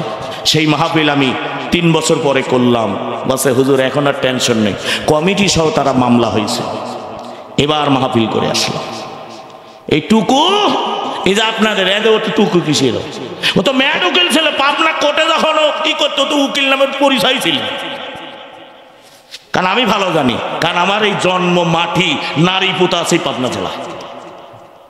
আমি ছোট থেকে চলে গেছি বাহিরে, আমার পাবনা হয়তো আমি চিনি না ভালো করে, কিন্তু শুনেছি মানুষের মুখে এ ছিল ম্যাড উকিল, ক্ষমতা পাইছে। আর ভাবলা এরা জুঙ্গিয়া, কই গেলি, এখন কোথায় গেল? আসো, এখনো সময় আছে, তওবা করো। এই সূরা তওবার শুরুতেই 1, 2, 3 নম্বর আয়াত উল্লেখ করা হয়েছে। যারা তওবা করে ফিরে আসবেন, নবী ওদের বলে দেন মুশরিকদের যদি ফিরে আসে তাহলে ওরা হেদায়েত প্রাপ্ত অধিকারী হবে, আর যদি না ফিরে আসে ওদের জন্য কঠিন যন্ত্রণাদায়ক শাস্তি দুনিয়াতে আল্লাহ বলছে আমি লিখে দিয়েছি। সে শাস্তি পাচ্ছে না। আগে বেশি বেশি কথা, বেটি তুই গেছিস রাম মন্দিরে গিয়ে রাম রাম করতে, কিভাবে জানেন? ওখানে যাবার ফাল বারিস কে, ওখানে যাবার গরম দেখাচ্ছে, তোর গরমের বাংলাদেশের মধ্যে গুলি মারে, গরম দেখাচ্ছে তো, যে স্বামী স্ত্রীর সম্পর্ক। রাম মন্দির করছে, বাবরি মসজিদ ভেঙে, এখন ওখানে বসে এই বেটি করছে কি জানেন? শোনাবো নাকি? राम मंदिर की बस राम राम राम जी मोदी जी दादाजी का है मैं प्रधानमंत्री का भय देता रहेगा बांग्लादेश सकल जालिम के जंगी संतरास के हमारी प्रधानमंत्रित्व पदत्याग करेगा तो बाध्य करेगा आपके देश में आता हो तो आपके देश में रॉक लागी देना हमारे देश में सकल इस्कान के लागी देना चिटागांग के वैध करेगा ना आपका दखल करेगा ना कोटी सेक्टर के आंदोलन के लागी देना हमारी प्रधानमंत्री का आपका मोदी जी स्वामी जी फिर देना राम जी मोदी जी मोदी जी मोदी जी এই বলতেছে ওখানে বসে বের আর এখানে এই যে ক্লিক বসলো হচ্ছে মানে ওনার সারা হিন্দি আমি কম পারি আপনারা কষ্ট পাচ্ছেন হাজার ওয়া জিহাদু ফি সাবিলিল্লাহ প্রতিটা পয়েন্টে আমার কথা বলাই লাগবে আয়াতে ঠিক না নিয়েছেন 2 বছর পরে না কলি তো আবার কাম হচ্ছে না কথা বুঝছেন না আপনার হবে বুঝছেন ভাই কই যাইতেছেন ভাই হিরিজগঞ্জ যাইতেছে বুঝছেন সিরাজগঞ্জের ভাষা আরে মোর জ্বালা সেদিন কুমিল্লায় মাহফিল করতে গেছি মহানগরের জামাতের সেক্রেটারি উনি আমার মাহফিলের দ্বিতীয় বক্তা কয় আমি জীবনে ওয়াজের মঞ্চে ওয়াজ করে থাকি না আপনি এমন এক ওয়াজ ধরেছেন ওয়াজ করতেছিলাম দল নিয়ে যে কোন দল আল্লাহর দল আর এই দল কেন করা লাগবে ফরজ কেন এর উপরে উনি আর দাঁড়ায় গেছেন মানে রোডে দাঁড়ায় গাড়িতে উঠতেছেন আমি কিন্তু খেয়াল করতেছি পরে আমাকে বলতেছে আপনি এমন এক ওয়াজ ধরেছেন এই আমাকে বলছে এই ইতিহাসগুলো কোন কোন ইয়ে থেকে আপনি যে বললেন এগুলো একটু আমাকে বলছে তাহলে দেখেন আপনার আমাকে লজ্জা দেবেন না আমি আপনার জুতা টানার যোগ্যতা রাখি না আমি একটু চেষ্টা করি সাংগঠনিকভাবে পড়াশোনা যারা করবে তাদের মাদ্রাসা কামিল দাওরা ফাওরার দরকার নেই ও এমনি একটা বড় কামিল পাস মৌলানার উপরে বয়ান করবে একজন রক্ষণ যিনি মিয়া আপনি কি মনে করেন যে কামিল পাস করে আসছি দাওরায় হাদিস করে আসছি ওখানে যাই দেখি আব্দুর রহিম আপনাদের আরে ভাই নিম্নে 150 প্রশ্ন করছে একই বয়ান করে আমি আল্লাহ এমএ পাস ডিগ্রি পাস করতে কি মাস্টার এত তাহলে কি পড়া আল্লাহু আকবার বলেন আলহামদুলিল্লাহ বলেন আল্লাহু আকবার কি সুন্দর ইস কত সুন্দর তেলাওয়াত শিক্ষিতদের জন্য 65 নন শিক্ষিত স্বল্পদের জন্য 35-36টা তারপরও সে জুমার খুতবা দেয় মাশাআল্লাহ মাশাআল্লাহ আর কোন দল আর কোন মত বাংলাদেশে পাবেন না 4 দফা কর্মসূচি আমি বলছি না রাসূলের ছিল কি ছিল না এটা পালন করতে গেলে ঈমান আনতে হবে এটা পালন করতে গেলে জিহাদে যেতে হবে এটা পালন করতে গেলে জানমাল খরচ করতে হবে এটা পালন করতে গেলে হাসবুনাল্লাহ যথেষ্ট মনে করতে হবে আল্লাহকে আত্তাকুল্লাহ ভয় করতে হবে আল্লাহকে ঠিক কি না সেই ভয় আছে আমাদের রিপোর্ট বইতে আয়াতটা আছে দেখুন সূরা নিসা ফালিউকাতিল ফি সাবিলিল্লাহি আল্লাযিনা ইয়াশরুনাল হায়াতাদ দুনিয়া বিল আখিরাহ আছে না নাই আল্লাহ রাব্বুল আলামিন বলেন এক শ্রেণীর মানুষ তারা দুনিয়ার বিনিময় আখিরাতকে তারা বিক্রি করে দিবে যারা ওই যে হারুন আর পাপিয়ার মতো খালি ফস লাপাচ্ছে কথা কই না কে এই ঠিক হিক সুবহানাল্লাহ আল্লাহু আকবার না দেন আমারই তো ঘুম আসবে ভাই 16 আগস্ট 5 আগস্ট বিজয় 16 আগস্টে শুরু হয়ে গেছে মাহফিল ভাই ডেট নেওয়ার ঝড় এই যে শুরু হয়ে গেছে চলতেইছে আমার মনে হয় আমি কোনো রাত 1 ঘন্টা ঘুমাইছি ঘুম হয় না প্রোগ্রাম করে আপনারা থাকবেন আমরা তো রাস্তায় থাকবো আপনারা নাক ডেকে ঘুমেন ফজরের নামাজ আসি দেখবো এই মসজিদে 3 জন নামাজ আপনারা কইলেন আমরা সবাই নামাজ পড়ি তাহলে 1 নম্বরে কি এই যে আমি যে আয়াতের আগের আয়াতটা বললাম ইন্নামা ইয়ামুরু মাসাজিদাল্লাহ 5টা গুণ আপনার যে ইনশাআল্লাহ শেষের কথা যে আপনারা যারা আল্লাহকে ভয় করে আল্লাহর ভয় আছে আপনাদের ইয়া আইয়ুহাল্লাযীনা আমানু তাকুল্লাহা হাক্কা তুকাতিহি ওয়া লা তামুতুন্না ইল্লা ওয়া আনতুম মুসলিমুন আল্লাহ রাব্বুল আলামিন বলেন হে ইমানদার তোমরা আল্লাহকে ভয় করো যেমন ভয় করার দরকার, আর তোমরা মুসলমান না হয়ে কবরে এসো না। তাহলে মুসলমান হয়ে কবরে যান। এই যে যারা করছে জঙ্গি সন্ত্রাস স্বাধীনতা বিরোধী, শুনছি আগে 5 তারিখের আগে, এখনো শোনা লাগতেছে রে ভাই। কথা কয় না, শোনা লাগতেছে না? এই কথা যদি না বলে যায়, সারা জীবন যতক্ষণ পর্যন্ত ইসলামের নেতৃত্বের পরিবর্তন না আসে ততক্ষণ পর্যন্ত মনে করতে হবে জালিম আছে, জালিম বিদায় হয়নি। আমার কথাগুলি আজকে বলে গেলাম, যে কথাগুলি যে আমাদের আবারও দাঁড়াতে হবে। একদিন বলবেন ইমদাদ হোসেন জিহাদি বলে গিয়েছিল, কথাটা ঠিক। সাইদি সাহেবের ভবিষ্যৎবাণী ঠিক আছে না নাই? কোনটা? কালো আকাশে পশ্চিম গগনে কি দেখছি? পূর্ব আকাশে কালো মেঘ জমেছে, শোনো বেশি ফাল বাইরো না। সাইদি বলেছেন তার উত্তরসূরিরাও কিন্তু কবে খালি বলছে একটা খাইছে আর একটা খাওয়া শুরু করছে, তাইতে আজাহারি শত্রু হয়ে গেছে। আরে কে খাচ্ছে আর কে খাচ্ছে না?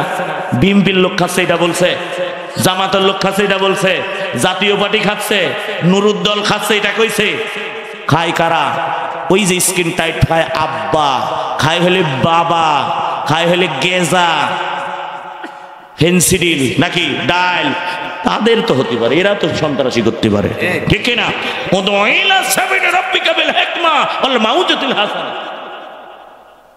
হিকমত আছে না নাই? এই আয়াতটা কোন সংগঠনের কোন আয়াত? হ্যাঁ, ডাকো তোমার প্রভুকে, কিসের আয়াত? দাওয়াতে, দাওয়াত তাবলীগ। তো ব্যাংকে গেছে, মাইন করলেন?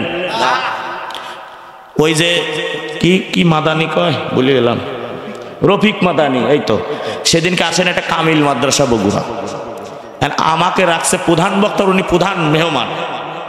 প্রিন্সিপাল করছে, ইমদাদ ভাই বিপদ, আপনি যদি না ঠেকান, আমি ঠেকানোর মালিক না, আল্লাহকে কয়। এত লোক, 50,000-এর উপরে মানুষ। আমি তাফসীর শুরু করলাম, এশার পরে 8:30টায় দিল। আমি বারবার নেতাদের বলছি, বিএনপির এক নেতাদের ফাঁস করে বলে ফেলেন প্রধান অতিথি, ওই যে মাদানি উনি আসতে পারছে না, আপনার টেনশন করেন না, এই বক্তাও প্রধান বক্তা থাকে সব জায়গায়।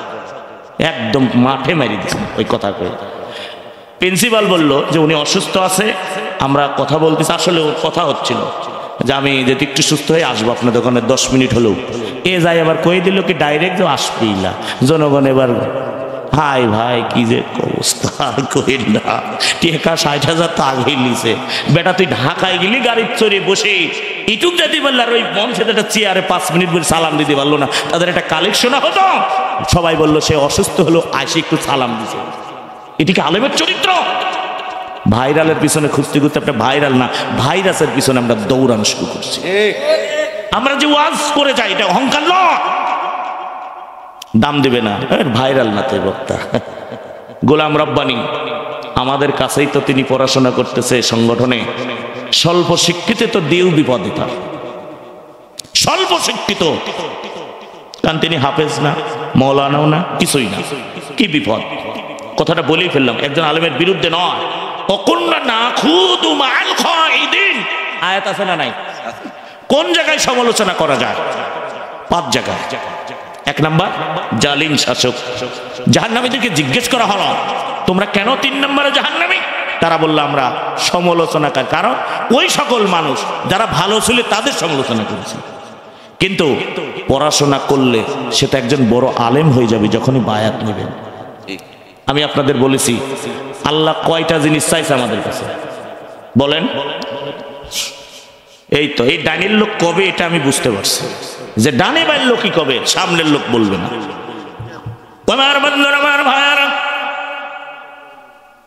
ভাই কিছু নাকি এখনই শুরু করলাম? যে আয়াতের শেষ করতে দেন একটু। আল্লাহ রাব্বুল আলামিন বান্দার কাছে কোনো জিনিস চাই না, 2টা জিনিস আমার আল্লাহ চায়।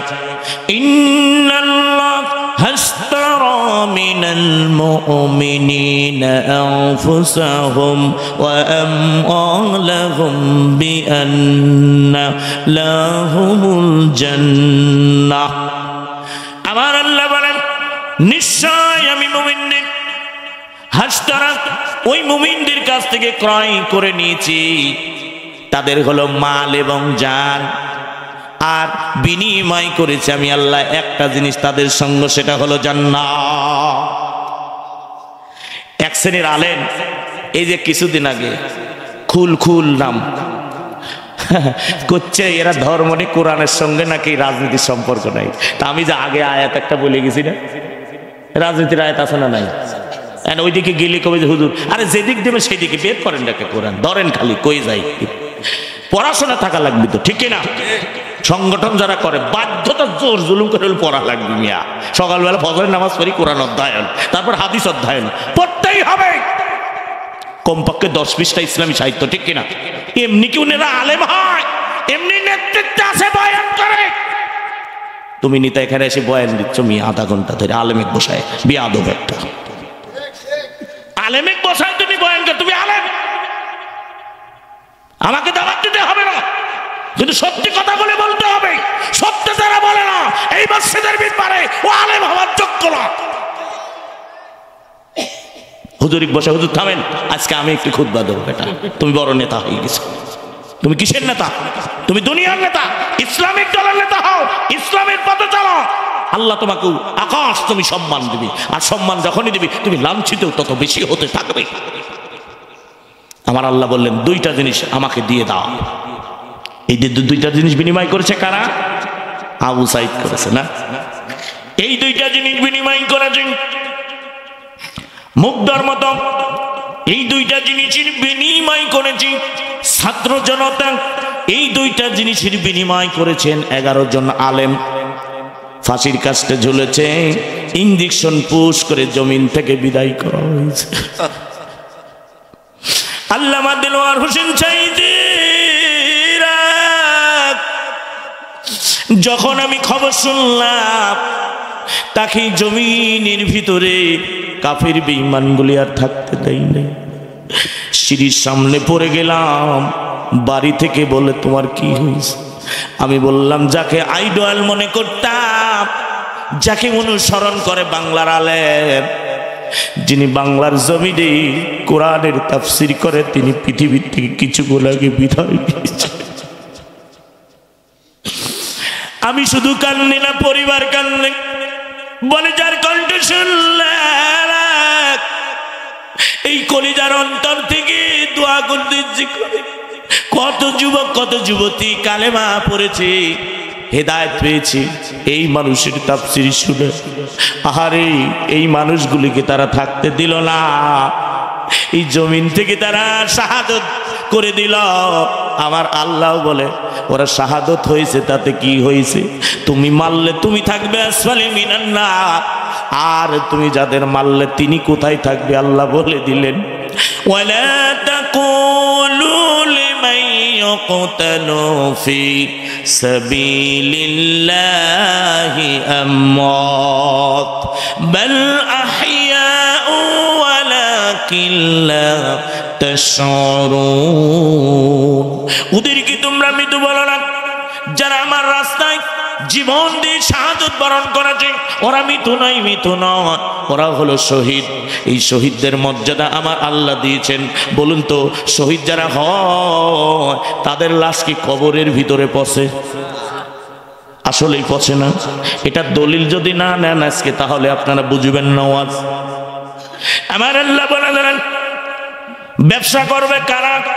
ইয়া আইয়ুহাল্লাযীনা আমানু হাল আদুল্লুকুম আলা তিজারাতিন তুনজিকুম মিন আযাবিন আলীম তুমিনুনা বিল্লাহি ওয়া রাসূলিহি ওয়া তুজাহিদুনা ফি সাবিলিল্লাহি বিআমওয়ালিকুম ওয়া আনফুসিকুম যালিকুম খায়রুল লাকুম ইন কুনতুম তা'লামুন। আল্লাহ রাব্বুল আলামিন বলেন, হে ঈমানদার, তোমাদেরকে এমন একটা ব্যবসার সন্ধান দেব, যে ব্যবসা করলে তোমরা জাহান্নামের আগুন থেকে মুক্তি পাবে।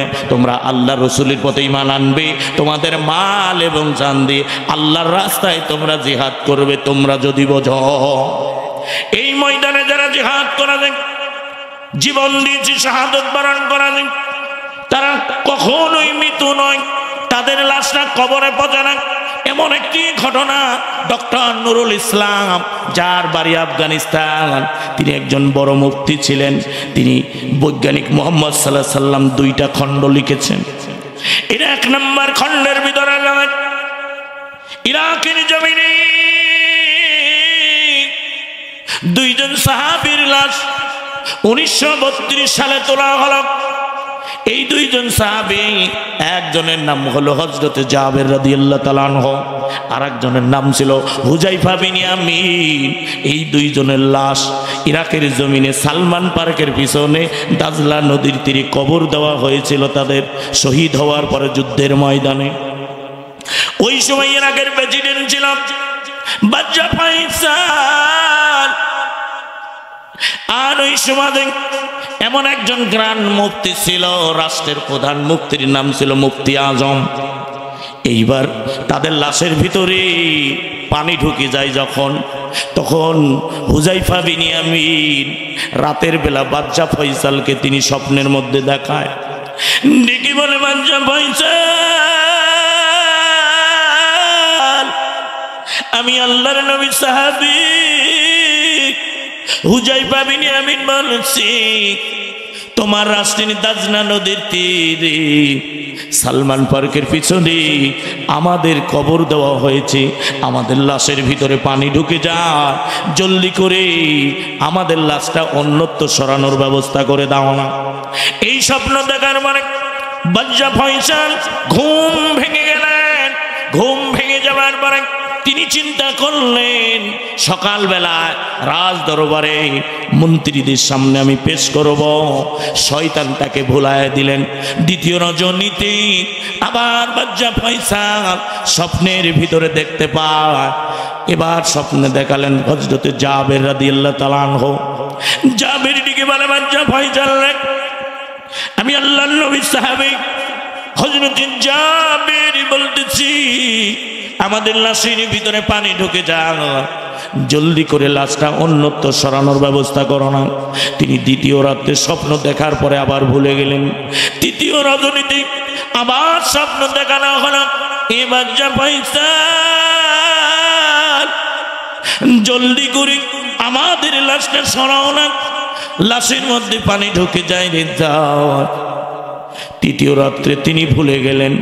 চতুর্থ রজনীতে ইরাকের যিনি জ্ঞান মুফতি ছিলেন, যার নাম ছিল মুফতি আজম, কারণ তিনি কোরআন জানেন, হাদিস জানেন, যারা শাহাদাত বরণ করা যায় এই শহীদ সম্পর্কে তার জ্ঞান আছে। রাতের বেলা স্বপ্ন দেখালো, ও ইরাকের জ্ঞান মুফতি, আমি আল্লাহর নবী সাহাবী হযরতে জাবের বলতেছি, সালমান পার্কের পিছনে দাজলা নদীর তীরে আমাদের লাশ 2টো কবর দেওয়া হয়েছে, জলদি করে আমাদের লাশটা সরানোর ব্যবস্থা করে দাও না। তিনি স্বপ্ন দেখার পরে চিৎকার করে কান্না শুরু করে দিলেন, বলে, আল্লাহ, এ কি স্বপ্ন দেখাইলা?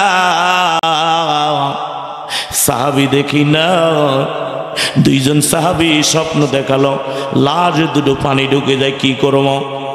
তিনি ফজরের নামাজ পড়েন, বাদশা ফয়সালের দরবারে চলে গেলেন। বাদশা ফয়সাল তখনও ঘুম ভাগে না। এবার সেনাপতি দিয়ে ডাকানো হলো। ডক্টর নুরুল ইসলাম লিখে যায়, যখন ডাকলেন বলে, হুজুর, এত সকালে কেন আমার দরবারে আপনি এসেছেন? মুফতি আজম লিখে বলে, হুজুর, আপনার রাষ্ট্রের সালমান পার্কের পিছনে দাজলা নদীর তীরে 2 জন সাহাবীর লাশ দাফন করা আছে, তাদের লাশের কবরের ভিতরে পানি ঢুকে যায়, জলদি করে অন্য জায়গায় সরাতে হবে, আমি স্বপ্নের ভিতরে দেখলাম। বাদশা ফয়সাল লিখে বলে, হুজুর, এই একই স্বপ্ন আমি একদিন দুই দিন নয়, আমি 3 দিন দেখেছি। আমি 3 দিনই ভুলে গিয়েছি হুজুর, আমি বড় অপরাধ করেছি। সঙ্গে সঙ্গে বাদশা ভাইজান নির্দেশ দিয়ে দিলেন, সৈন্য বাহিনীর মুফতি আজম সহ সেই 2টা কবরের কাছে যাওয়া হলো। কিতাবে লেখা হয় 40 হাত দূর দিয়ে খনন করে দেখা হলো পানি ঢুকছে কিনা। যখন কোনো পানি খুঁজে পাওয়া যায় না, কাজ স্টপ করে দিলেন। আবার স্বপ্নের ভিতরে দেখানো হলো। এই কথা যখন 1 কান 2 কান হতে হতে গোটা দেশের ভিতরে পেপার পত্রিকায় কিন্তু ওই সময় খবর ছড়িয়ে পড়লেন। ওই সময় ছিল মক্কার ভিতরে বড় হজের মৌসুম ছিল। যখন হজের মুয়াল্লির কানে সৌদি আরবের 12 জন লাগে, 3 জন নামলেন। নামার পর কোনো দোয়াটাও আছে নাকি? কোন দোয়া? পানি নাই, চা নেই। আপনি থাকবেন, আপনারা বলেন। ডানি ভাই তো জানি তো এরা পারবে। আপনারা বলেন কোন দোয়া? ভাড়া করা হুজুরদের নিজে করবেন, আপনারা শিখবেন না? বিসমিল্লাহ ওয়ালা মিল্লাতি রাসূলিল্লাহ। কোথায় হাত দি বলেন? এই সিনার উপরে। এটার অর্থ জানেন? হাজি আছেন কয়জন এখানে? হজ করেছেন কে কে? হাত তোলেন। মা কি করছে? এই কেমনে কি? ও হাজি সাহেব, আরাফার ময়দানে কি দোয়া পড়ে আসছেন? এই দোয়ার অর্থ জানলে এয়ারপোর্টে নেমে আর সুদের টাকা লাগাইতো না। ইন্নাল হামদা নিমাতান লাকাল মুলক লা শারীকা লা রাব্বাইক আল্লাহুম্মা রাব্বাইক। শেষে কি গায়? আল্লাহ তোমার সামনে হাজির।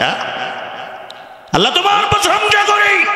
লা শারীকা লা, লা মানে সর্বপ্রথমে পৃথিবীর যত মন্ত্র, পৃথিবীর যত জালিম, পৃথিবীর যত কাফের বেঈমান মুশরিক আছে সব আমি আলাদা করে দিলাম।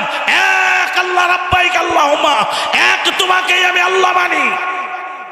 সাক্ষী দিয়ে আসার পরে জেদ্দা বিমানবন্দরে যখন হচ্ছে শাহজালাল বিমানবন্দরে রাখেন, আর নামার পরে সচিবালয় যায়, বলেন বাবা ঘুষটা হাতে লেদা হজ করে এসে রসুলের রওজা ডয়েরে টাকা রাখে আর বিদেশে পছন্দ করে। তোমার মতো হাতিটা পদ্মা করে ওখানে পট্টি ফাট্টি মাখে মক্কা ঘরে যা ঘুরে এসে এই দেশে এসে বলে কুরআন পড়ো। কিছু আছে না এরকম? মন্ত্রী পরিষদ সচিব ছেলের আগে দেখেছি, এসে দেখি বাবা টুপি মাথায় অফিস করতেছে, আবার এদিক দেখি দুর্নীতির শীর্ষে। এই যে এখানে শুনলাম একজন বলে উনি নাকি বড় পুরস্কার পাইছে, এখন দেখছে উনি নাকি দুর্নীতির শীর্ষে। হ্যাঁ, ভালো লেভাস লাগিয়ে রাখি। এই দোয়া পড়ি দেশে এসে এবার সুদের টাকা লাগায়। হাজি সাহেব ব্যাংক শোনালে চাচা এখানে কে বলছে ভাই বাবা রে ব্যাংকে 5 লাখ টাকা আছে, 5,000 টাকা ইন্টারেস্ট পাই। বুঝতে পারছো? ঠিক আছে চাচা। এখন বলতেছে এই টাকা দিয়ে সংসারটা আমার চলছে। ধরুন চাচা আপনি না হজ করে আসলেন? কয় বাবা মুজদালিফা, খানাই কাবা, আরাফা, রসুলের রওজা জিয়ারত করেছি। আমি তো ডাইরেক্ট যাই এটা চুম্মই খাইছি ওই জায়গায়। কোন জায়গা? আই লাভ ইউ করছে ওই যে হাজরত আসাদ পাথর। কয় আমি ওই জায়গায় আই লাভ ইউ করে আইছি। আমি কি আর সুদ খেতে পারি? বাবা এই টাকা তো আমার নামে না রে বাবা, এই টাকা তোমার শাশুড়ির নামে। সুদ ছাড়তে পারে নাই, ঘুষ ছাড়তে পারে নাই। হাল্লাল্লাহু বায়া ওয়া হারামার রিবা, ব্যবসাকে হালাল করেছে। সুদ বাংলাদেশে বন্ধ নাই, মদের ফ্যাক্টরি বন্ধ নাই, জেনাবে বিচারে বন্ধ নাই। প্রত্যেক 5 স্টার হোটেলে জেনার লাইসেন্স দেওয়া আছে। এই সমাজকে পরিবর্তনের নামই হলো নেতৃত্বের পরিবর্তন। ওয়াজ শুনবেন 6 ঘন্টা ধরে, এখানে 1000 লোকের দরকার নাই। 2 জন মানুষ আজকে হেদায়েত পাবে, 2 লক্ষ মানুষ হেদায়েতের সমান। কথা বলেন ঠিক কিনা? এবার আসেন, এটা গেল। এবার ওই যে দুনিয়ারটা করলাম, এবার আখেরাতেরটা শোনেন। ওই যে কইলেন কি দোয়া, এবার অর্থটা কই, রাগ করবেন না। আজকের থেকে সাবধান। সূরার নাম কি? তওবা। বারাক। তওবা মানে কি? ফিরে আসা। তার মানে আজকের ওয়াজ হইলেও ফিরে আসতে হবে, ওয়াজ শুনলে হবে না, ঠিক কিনা? এটা হলো বিসমিল্লাহ, আল্লাহ তোমার নামে, ওয়ালা মিল্লাতি, আর রসুলের দলে ছিল, রসুলের দলে কি কোথায় রেখে গেল? কবরে রেখে গেলাম। সারা জীবন সন্ত্রাস করা দেন, বিদেশি টাকা পাচার করা দেন, চাঁদাবাজি করেছে, জমি দখল করেছে, মসজিদ মাদ্রাসার টাকা মেরে খেয়েছে। ওই ব্যক্তি মরার পরে ভাড়া করা হুজুর তোমার কি জ্ঞান নাই? ও তো মরে গেছে, ওর আত্মীয় স্বজনের নাই, কোরআন হাদিসের এলেম নাই, তুমি যে বুকের উপরে হাত দিয়ে জোরে জোরে সবাইকে শোনাইলা বিসমিল্লাহি ওয়ালা মিল্লাতে রসুলিল্লাহ, আল্লাহ তোমার নামে, রসুলের দলে ছিল, রসুলের দলে রেখে গেলাম, তোমার কি বিবেক হলো না? তার মানে ওইটা হলো হাসিনা মার্কা ইমাম। এরকম ইমাম এখনো আছে না নাই? ওইটা ছিল ফিরাউন নমরুদ মার্কা ইমাম, এখন আবার হবে ফিরাউন মার্কা ইমাম। তার মানে এই দোয়া যাত্রার বেলায় পড়া যাবে, জোরে কোন পড়া যাবে, আরো জোরে কোন যাবে। আজকের থেকে কেউ যদি মরে যায় তার ব্যাকগ্রাউন্ড আগে দেখবেন আসলে কি ছিল। আমাদের এই যে বগুড়াতে দেখলাম এখন হাট দখল হয়ে গেছে, টেম্পু স্ট্যান্ড দখল, এরপরে দেখলাম পুকুর দখল, সব দখল হয়ে যাচ্ছে বাবারে। আবার অনেকেই বলতে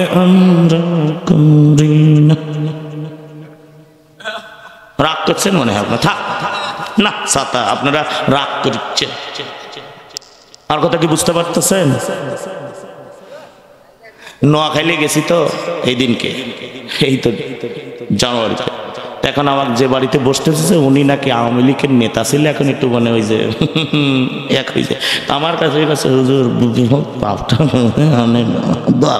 আন্নি একটু আন্নে দোয়া করতে বুঝছেন নি, আর ওই গা টান দোয়া যাচ্ছে নি, আন্নি এলো খাইয়ে আন্নি আল্লাহকে একটু পরিবার দোয়া করছেন বুঝছেন না। আগে ছাতা কি কইল রে, জিকির করে লা ইলাহা, প্রতিদিন 40 কে হয়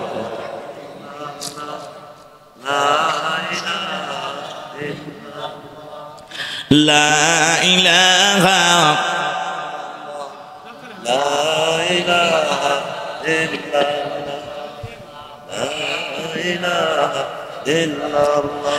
লা ইলাহা, যাদের হৃদয়ে আছে আল্লাহর ভয়, যাদের হৃদয়ে আছে আল্লাহর ভয়, তারা কভু পথ ভুলে যায় না। রাতের আধারে তারা সেজ যাতে রয়, দু চোখের অশ্রুতে নদী যেন বয়। যাদের হৃদয়ে আছে আল্লাহর ভয়, তারা কভু পথ ভুলে যায় না। লা ইলাহা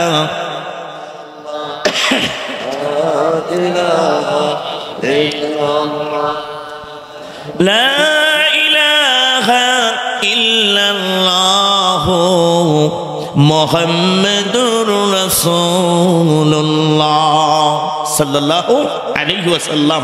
কষ্ট হচ্ছে না তো? নেশি দিবেন 9টায়, চলবে 12টা, 12টার পর ওয়াজ হবে। দেখেন এই যে 12টা পার হয়ে গেছে, ফজরের নামাজ তাতে যায়, সমস্যা নেই।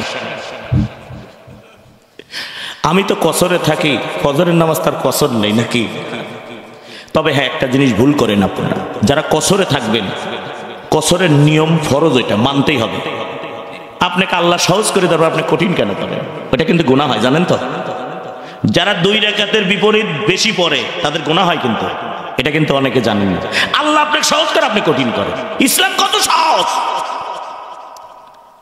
আর পালন না করলে ফালাইকুবালা মিনহু আও ফিল আখিরাতি মিনাল খাসিরিন, সূরা আলে ইমরান 85 নম্বর আয়াত।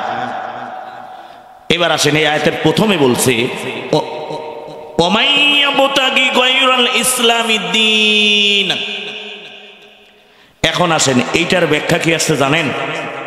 আমরা তো ভাবি যে আমি খালি নামাজ পড়ি জান্নাতে যাব। এটা আসছে আপনি যদি মনে মনেও ভাবেন ওই যে ওখানে পূজা হচ্ছে আর মেলা হচ্ছে ওদেরটাই ভালো, মনে মনে ভাবলেও আল্লাহ বলছে ফালাই কুবালা, আপনি ইসলাম থেকে খারিজ। আপনি যদি ভাবেন আমাদের দেশে তো সবাই মুসলমান দাবি করে, ঠিক কিনা? আসলে কি সবাই মুসলমান? মুসলমান কি খারাপ কাজ করতে পারে? বিদেশে বাড়ি টাড়ি, পাচার টাচার, জমি দখল, আপনাদের জেল জুলুম অত্যাচার, তাহলে ওই ব্যক্তির সঙ্গে চললেও আপনি ওই যে ফালাই কুবালা কবুল হবে না। এই সূরার প্রথম থেকে পড়বেন, একটু আয়াত তাফসীর পড়বেন। এবার আসেন যারা নামাজ পড়েন, সূরা মুমিনুন, কদ আফলাহাল মুমিনুন, এখানে যারা আলেম আছেন কদ শব্দটা গ্রামার এসে নিশ্চিত শব্দে, নিশ্চয় ওই মুমিনেরা সফল। কারা? দেখেন 1 নাম্বার 9 গুণের মধ্যে আল্লাযিনা হুম ফি সালাতিহিম খাশিউন, এটার অর্থ যারা সালাতের ভিতরে বিনয়ী খুশুর খুশুর নামাজ আদায় করে তাদের সালাতই হলে হবে। খুশুর খুশুর করে বলেন, আমরা নামাজ পড়ি, ফ্যান গুনি, সালাম ফিরাই, মনে হয় কাতারের ওই মাথা জানালা দিয়ে বের করে মাঠে নিয়ে যাচ্ছে চোখ।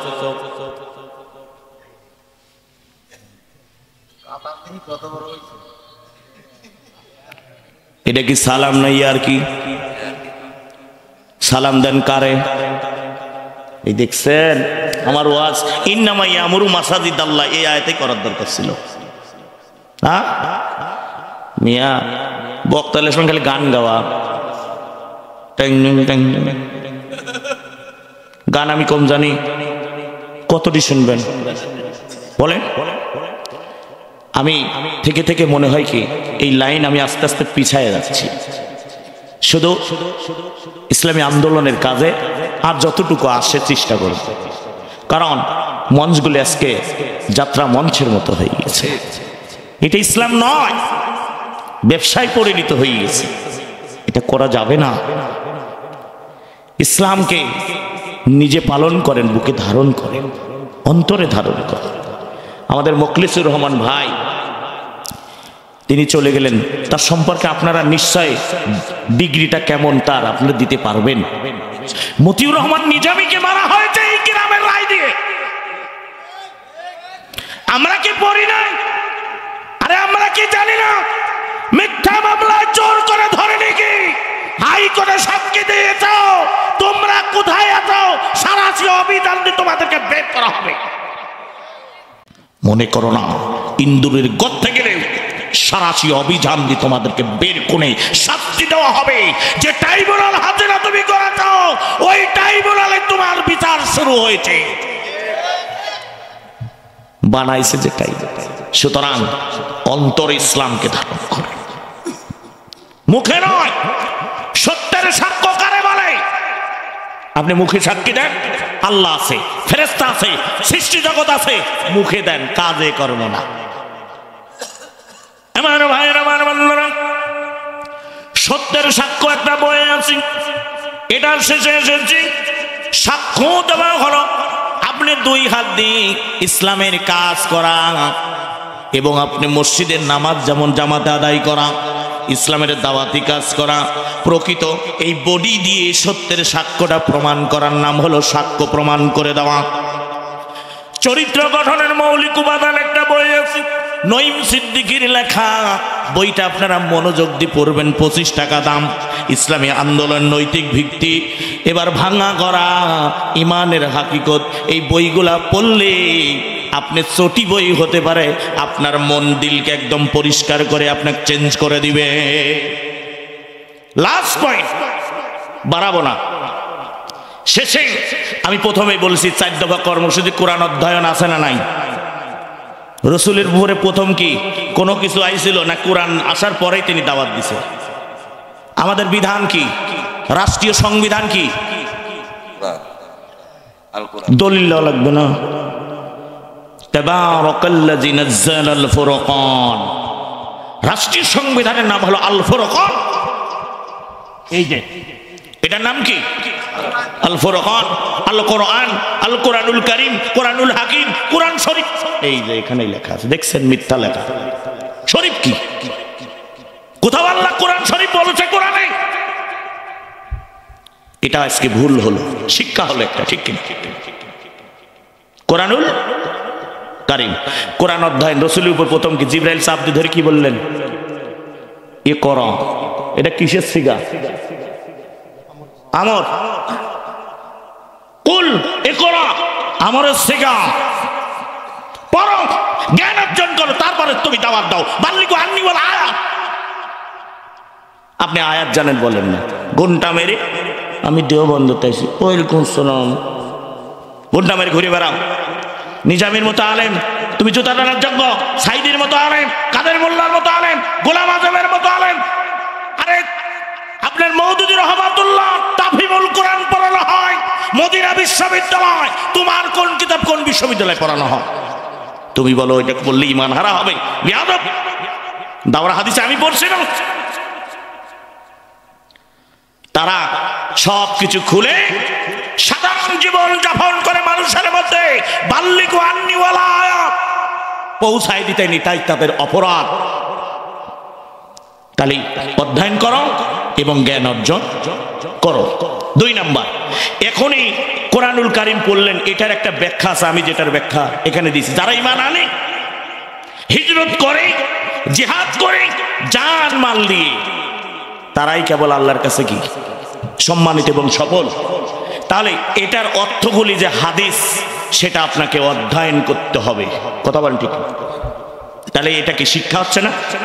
এই কোরআন ওই প্রথম শব্দের শিক্ষা কিনা? এবার আসেন, এখন এটার অর্থ বললেন হাদিস, রসুলের কথা হাদিস। এখন এটা সম্পর্কে জানার জন্য এবার সাহিত্য থাকে ইসলামের কি কি সব টুটি নাটি জানার জন্য আপনাকে তৈরি করার জন্য ইতিহাসগুলি জানতে হবে। ইতিহাসগুলি কেমনে রচনা হয়? এটা তো আর হচ্ছে হাদিস না। ইতিহাসগুলি ঘটে গেছে যুগে যুগে, যুদ্ধ ঘটে গেছে, বিভিন্ন কাহিনী, কিভাবে দাওয়াত পদ্ধতি ছিল, কিভাবে কর্ম পদ্ধতি ছিল, কিভাবে নেতৃত্বের পরিবর্তন ছিল, কিভাবে নেতৃত্ব কায়েম করতে হবে, এইগুলো শেখার জন্য ইসলামী সাহিত্যগুলি আপনাকে পড়ে জানতে হবে ইসলাম সম্পর্কে। কথা বলেন ঠিক কিনা? কয়টা গেল? 3টা। এখন আসেন, আপনি যে মুসলমান দাবি করতে গেলে আপনি যে দল করেন, কিসের দল? ইসলামিক দল করা জায়েজ না হারাম? কেমনে দলিল আছে? তাহলে আমি দেখি সূরা আলে ইমরান 104 নম্বর, ওয়ালতাকুম মিনকুম উম্মাতুন ইয়াদউনা ইলাল খায়র ওয়া ইয়া'মুরুনা বিল মারুফ ওয়া ইয়ানহাউনা আনিল মুনকার ওয়া উলাইকা হুমুল মুফলিহুন। আল্লাহ বলছেন, নবী গো, আপনার উম্মতের মধ্যে একটা দল থাকতে হবে। এই দলের কাজই হলো এই কাজ, তা'মুরুনা বিল মারুফ, এই সমাজে মদ বন্ধ করা, এই সমাজে চুরি বন্ধ করা। আস-সারিকু ওয়াস-সারিকাতু, যদি একটা চোর পুরুষ মহিলা হয়, তার কবজির হাত, এই কবজি থেকে হাত দুটো কেটে দাও, এটা কোরআনের বিধান, ঠিক কিনা? ইয়া আইয়ুহাল্লাযিনা আমানু ইন্নামাল খামরু, ঈমানদার তোমাদের মদ জুয়া হারাম করা হয়েছে, ওই জায়গায় যেন এটা বন্ধ করে দাও। মদের ফ্যাক্টরি বন্ধ করো, সমাজে সুদ বন্ধ করে দাও, ঘুষ বন্ধ করে দাও। এই সমাজে সুন্দর একটা পরিবেশ তারা চালু করে দিবে, অসৎ কাজগুলি দুর্নীতি মুক্ত করে দিবে, একদম সবগুলো বন্ধ করে দিয়ে এই দলটায় অতীতে বর্তমান ভবিষ্যতে তারাই হলো সফল। কথা বলেন ঠিক কিনা? এরপরে এই দল করতে গেলে দলের অফিস আছে একটা, আছে না নাই? পয়েন্টটা একটু সময় 5টা মিনিট। প্রত্যেকটি দলের অফিস আছে, ওয়ার্ড থেকে শুরু করে কেন্দ্র পর্যন্ত, আছে না নাই? তাহলে আপনি ইমানদার দাবি করলেন, এই যে এতগুলা পড়লেন, এখন অফিসে তো আপনাকে মাঝে মধ্যে হাজিরা, আপনাকে রিপোর্ট প্রদান করতে হবে নেতৃবৃন্দর কাছে, ঠিক কিনা? নেতৃবৃন্দকে রসুলের সময় নেতা ছিলেন কে? রসুল। সাহাবারা ছিলেন কি? কর্মী। কথা কয় না কে? এবার কর্মীর ভিতরে এখানে কোয়ালিটি ছিল, কেউ ছিলেন শুধু কর্মী, মানে কেবল শুরু করছে, কেউ ছিলেন মানে বায়াতের কর্মী, কেউ ছিলেন উচ্চ পর্যায়ে বায়াত নিয়ে কর্মী, বায়াত নিয়ে সে যোগ্য হয়ে গেছেন, ওই নেতৃত্ব আনার জন্য, নেতৃত্ব পাওয়ার মতো যোগ্যতা অর্জন করেছেন, যেমন আবু বকর, ওমর, উসমান, আলী, ঠিক কিনা? এই রকম হতে হবে। তার জন্য অফিসে যেতে হবে। কোথায়? রসুল কোথার থেকে এই অফিস পরিচালনা করতেন? এই যে জায়গায় আসছে, আমার আলোচনা এই জন্য আমি বুঝাই যে এগুলো আমার আপনার ব্যক্তিগত জীবনের দরকার, সেটাই করতে হবে। এবার মসজিদে গিয়ে 5 ওয়াক্ত কি করতে হবে? সালাত আদায় করতে হবে। এখন আসেন, সালাত যে আদায় করলেন কয় ওয়াক্ত? সওয়াব পেলেন কত ওয়াক্তের? তাহলে ওয়াক্তে কয় ওয়াক্ত? 10। এই যে বুঝেছেন, নামাজ পড়েন 5 ওয়াক্ত, সওয়াব পান 50 ওয়াক্তের। লাভ না লস? তাহলে ওই অফিসে যে হাজিরা দেওয়ার দরকার আছে না নাই? এটা গেল। কিন্তু এবার মারাত্মক একটা ঘটনা এবার আসতেছে, এটাই তো বড় কঠিন। 4টা গেছে, ঠিক কিনা? 5 নম্বরে আসেন। সময়, পৃথিবীতে আপনাকে একটা সময় দেওয়া হয়েছে কত ঘন্টা দিনে? 24 ঘন্টা। ভালো করে শুনেন সবাই, 24 ঘন্টার ভিতরে আপনাকে আমি ঘুমানোর সময় দিলাম 6 ঘন্টা। কারণ স্বাস্থ্য বিজ্ঞানী বলে একটা সুস্থ মানুষ 6 ঘন্টা ঘুমালে ঘুমের জন্য তার শরীরের জন্য পারফেক্ট এবং সুন্দর, ঠিক কিনা? থাকলো কয় ঘন্টা?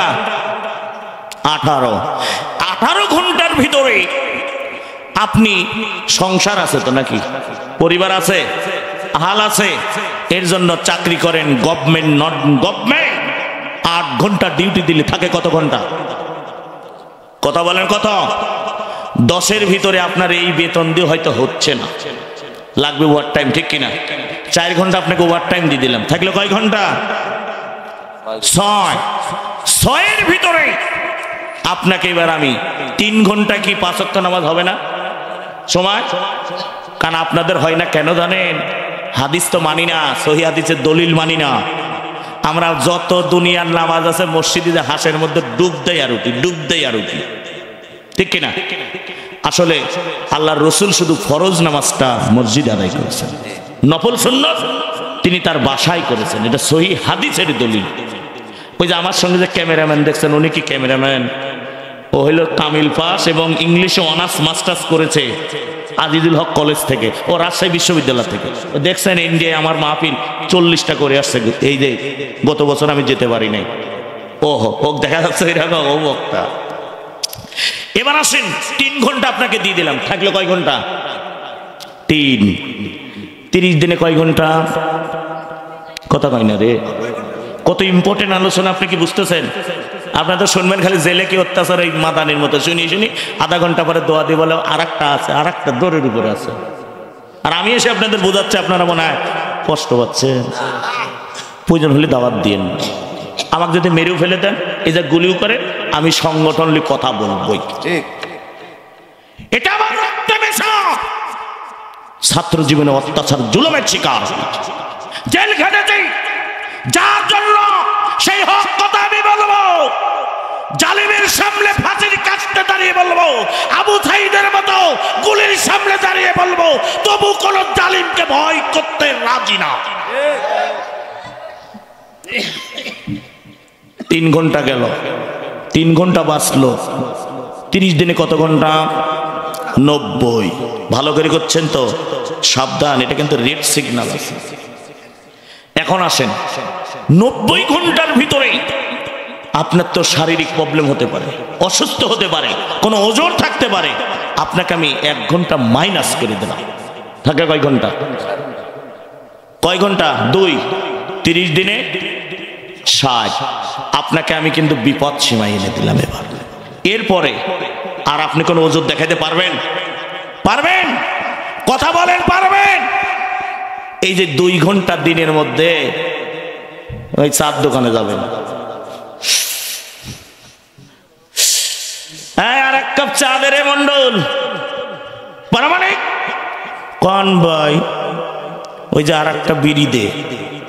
সময় পার করতেছেন, এত কাজের সময় আপনাকে দেওয়ার পরে আপনি বললেন মুসলমান, অথচ আল্লাহর রাস্তায় 2টা ঘন্টায় রাস্তা দিয়ে হেঁটে প্রতিটা দোকানে, প্রতিটা বাড়ি থেকে আসেন মসজিদে, 1টা ঘন্টা আমরা দাঁত শুনি, 1টা ঘন্টা কোরআনের কথা শুনি।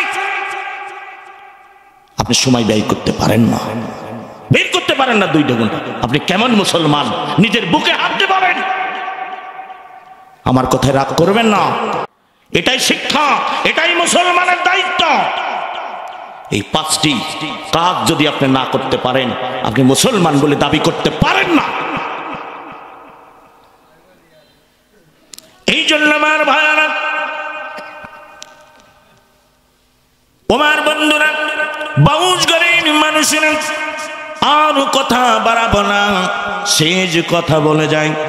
আমার মা বোনেরা মনে হয় আছে, মা বোনদের বলে যায়, আমরা স্বামীকে আজকে অস্বীকার করি, স্বামীকে দেখতে পারি না।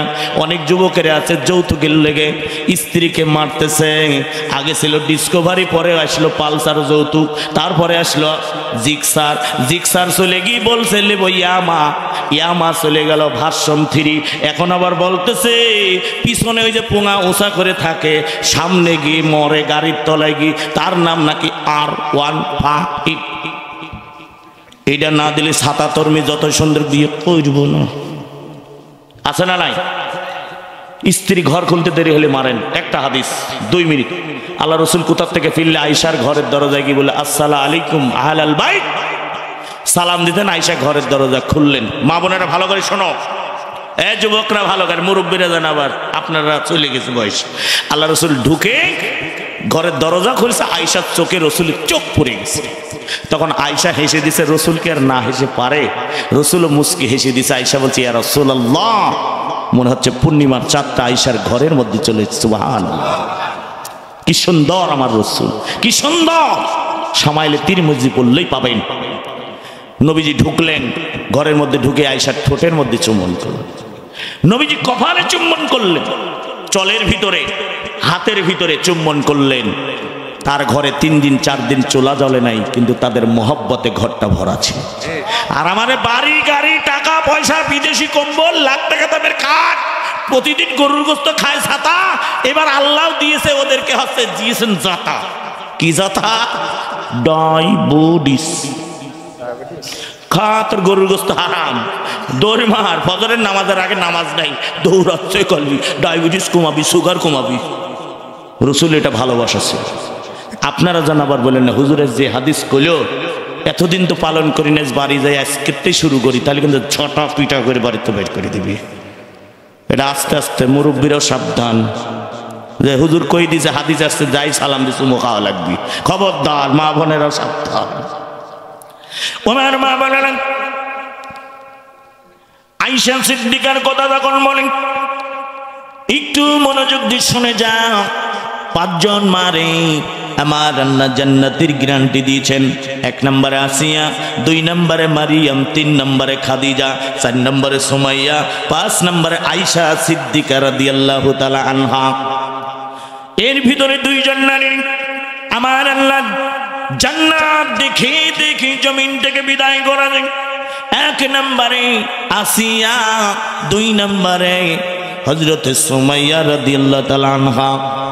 এই 2 জন মারে আমার আল্লাহ এই জমিন থেকে জান্নাতের শুভ সংবাদই দেন নেই, জান্নাতুল ফেরদাউসটা দেখায়া দেখায় বিদায় করে দিয়েছে। আল্লাহর নবীর বিবি রে,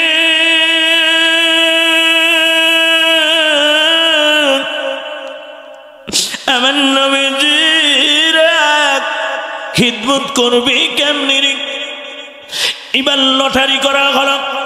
আমার নবীজি লটারি করার পরে হযরতে আয়েশার ভাগে নবীকে খেদমতের ভাগ পড়ে গেল। এই দিন হাদিসে এসেছে, ওই দিন আয়েশার ভাগে যখন খেদমতের ভাগ পড়ে গেলেন, আল্লাহর নবীজি আয়েশা সেই দিন সব খেদমত করে।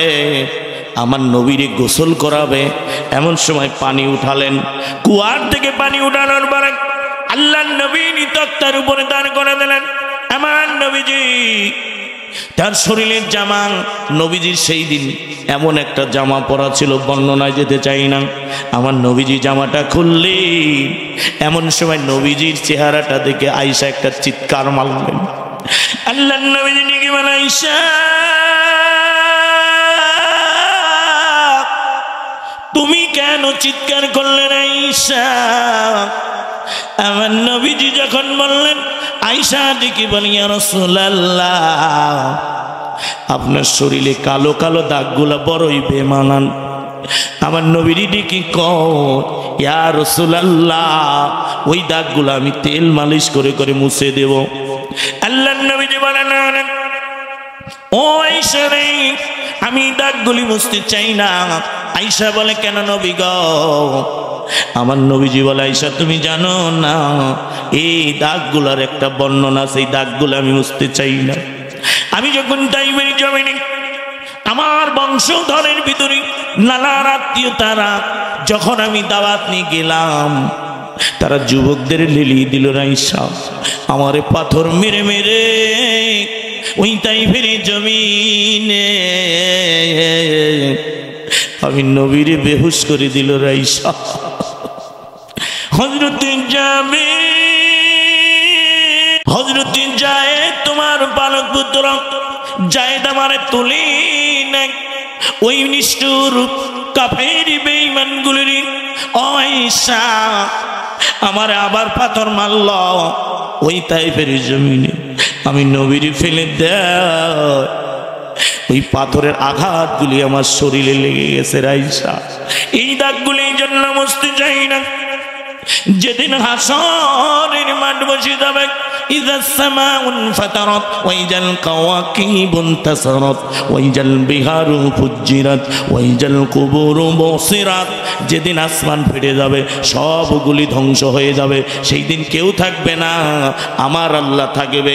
ওয়াইয়াবকা ওয়াজহু রাব্বিকা যুল জালালি ওয়াল ইকরাম, সেই দিন আমার রব থাকবে, বিচারের মাঠ বসে যাবে। আলাইসাল্লাহু বিআহকামিল হাকিমিন, সেই দিন আমার উম্মতকে যেদিন জাহান্নামে নিয়ে যাবে টেনে টেনে ফেরেশতা। এ আয়েশা রে, আমি এই দাগগুলি বুঝতে চাই না রে আয়েশা।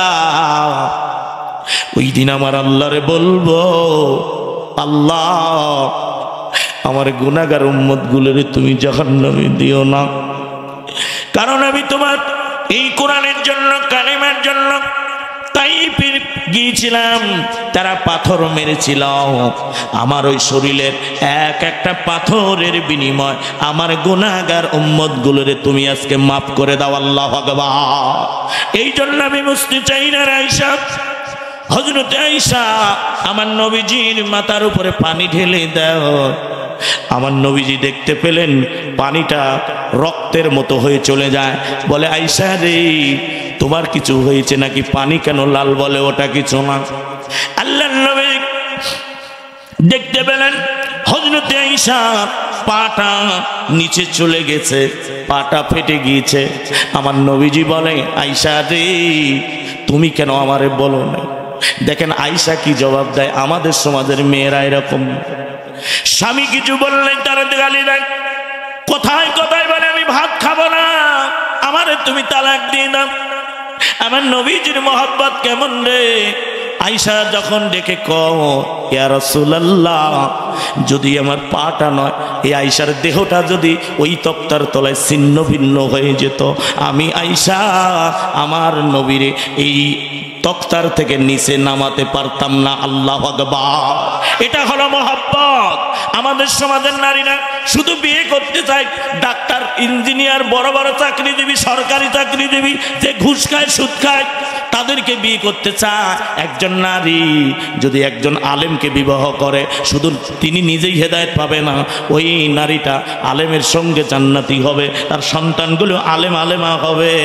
আজকে আলেম খুঁজে পাই না, এখন খালি ইয়াবা ফেন্সিডিল করে সঙ্গে নারীরা আজকে বিবাহ করার কারণে তালাক হয়ে যাচ্ছে, তালাক হয়ে যাচ্ছে। এটা করো না।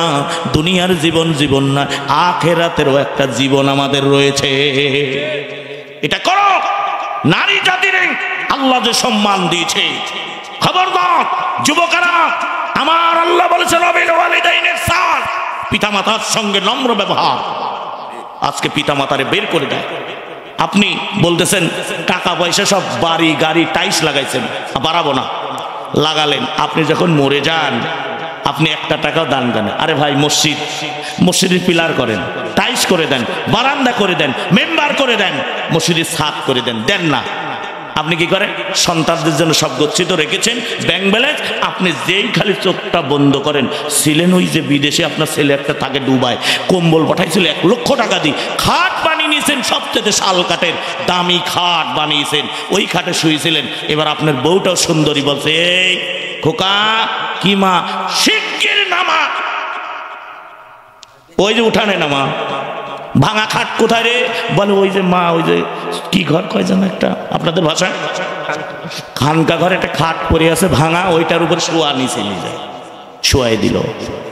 কোথায় গেল বাহাদুরি? কোথায় টাকা? দাফন করার জন্য গোছল হলো, দি খাটিয়ায় শুয়ে। এবার 4 ছেলে 4 মত, বাব্বা মরে গেল, জমি জাতি কি হবে? ভাগ কর। অমক মাঠ, বলে মার্কেটটা তো এই যে ডেমরা বাজারে, এটা আমি নেব। ছোটটা বলছে আমি বাপের ছোট ছেলে, আমি নেব।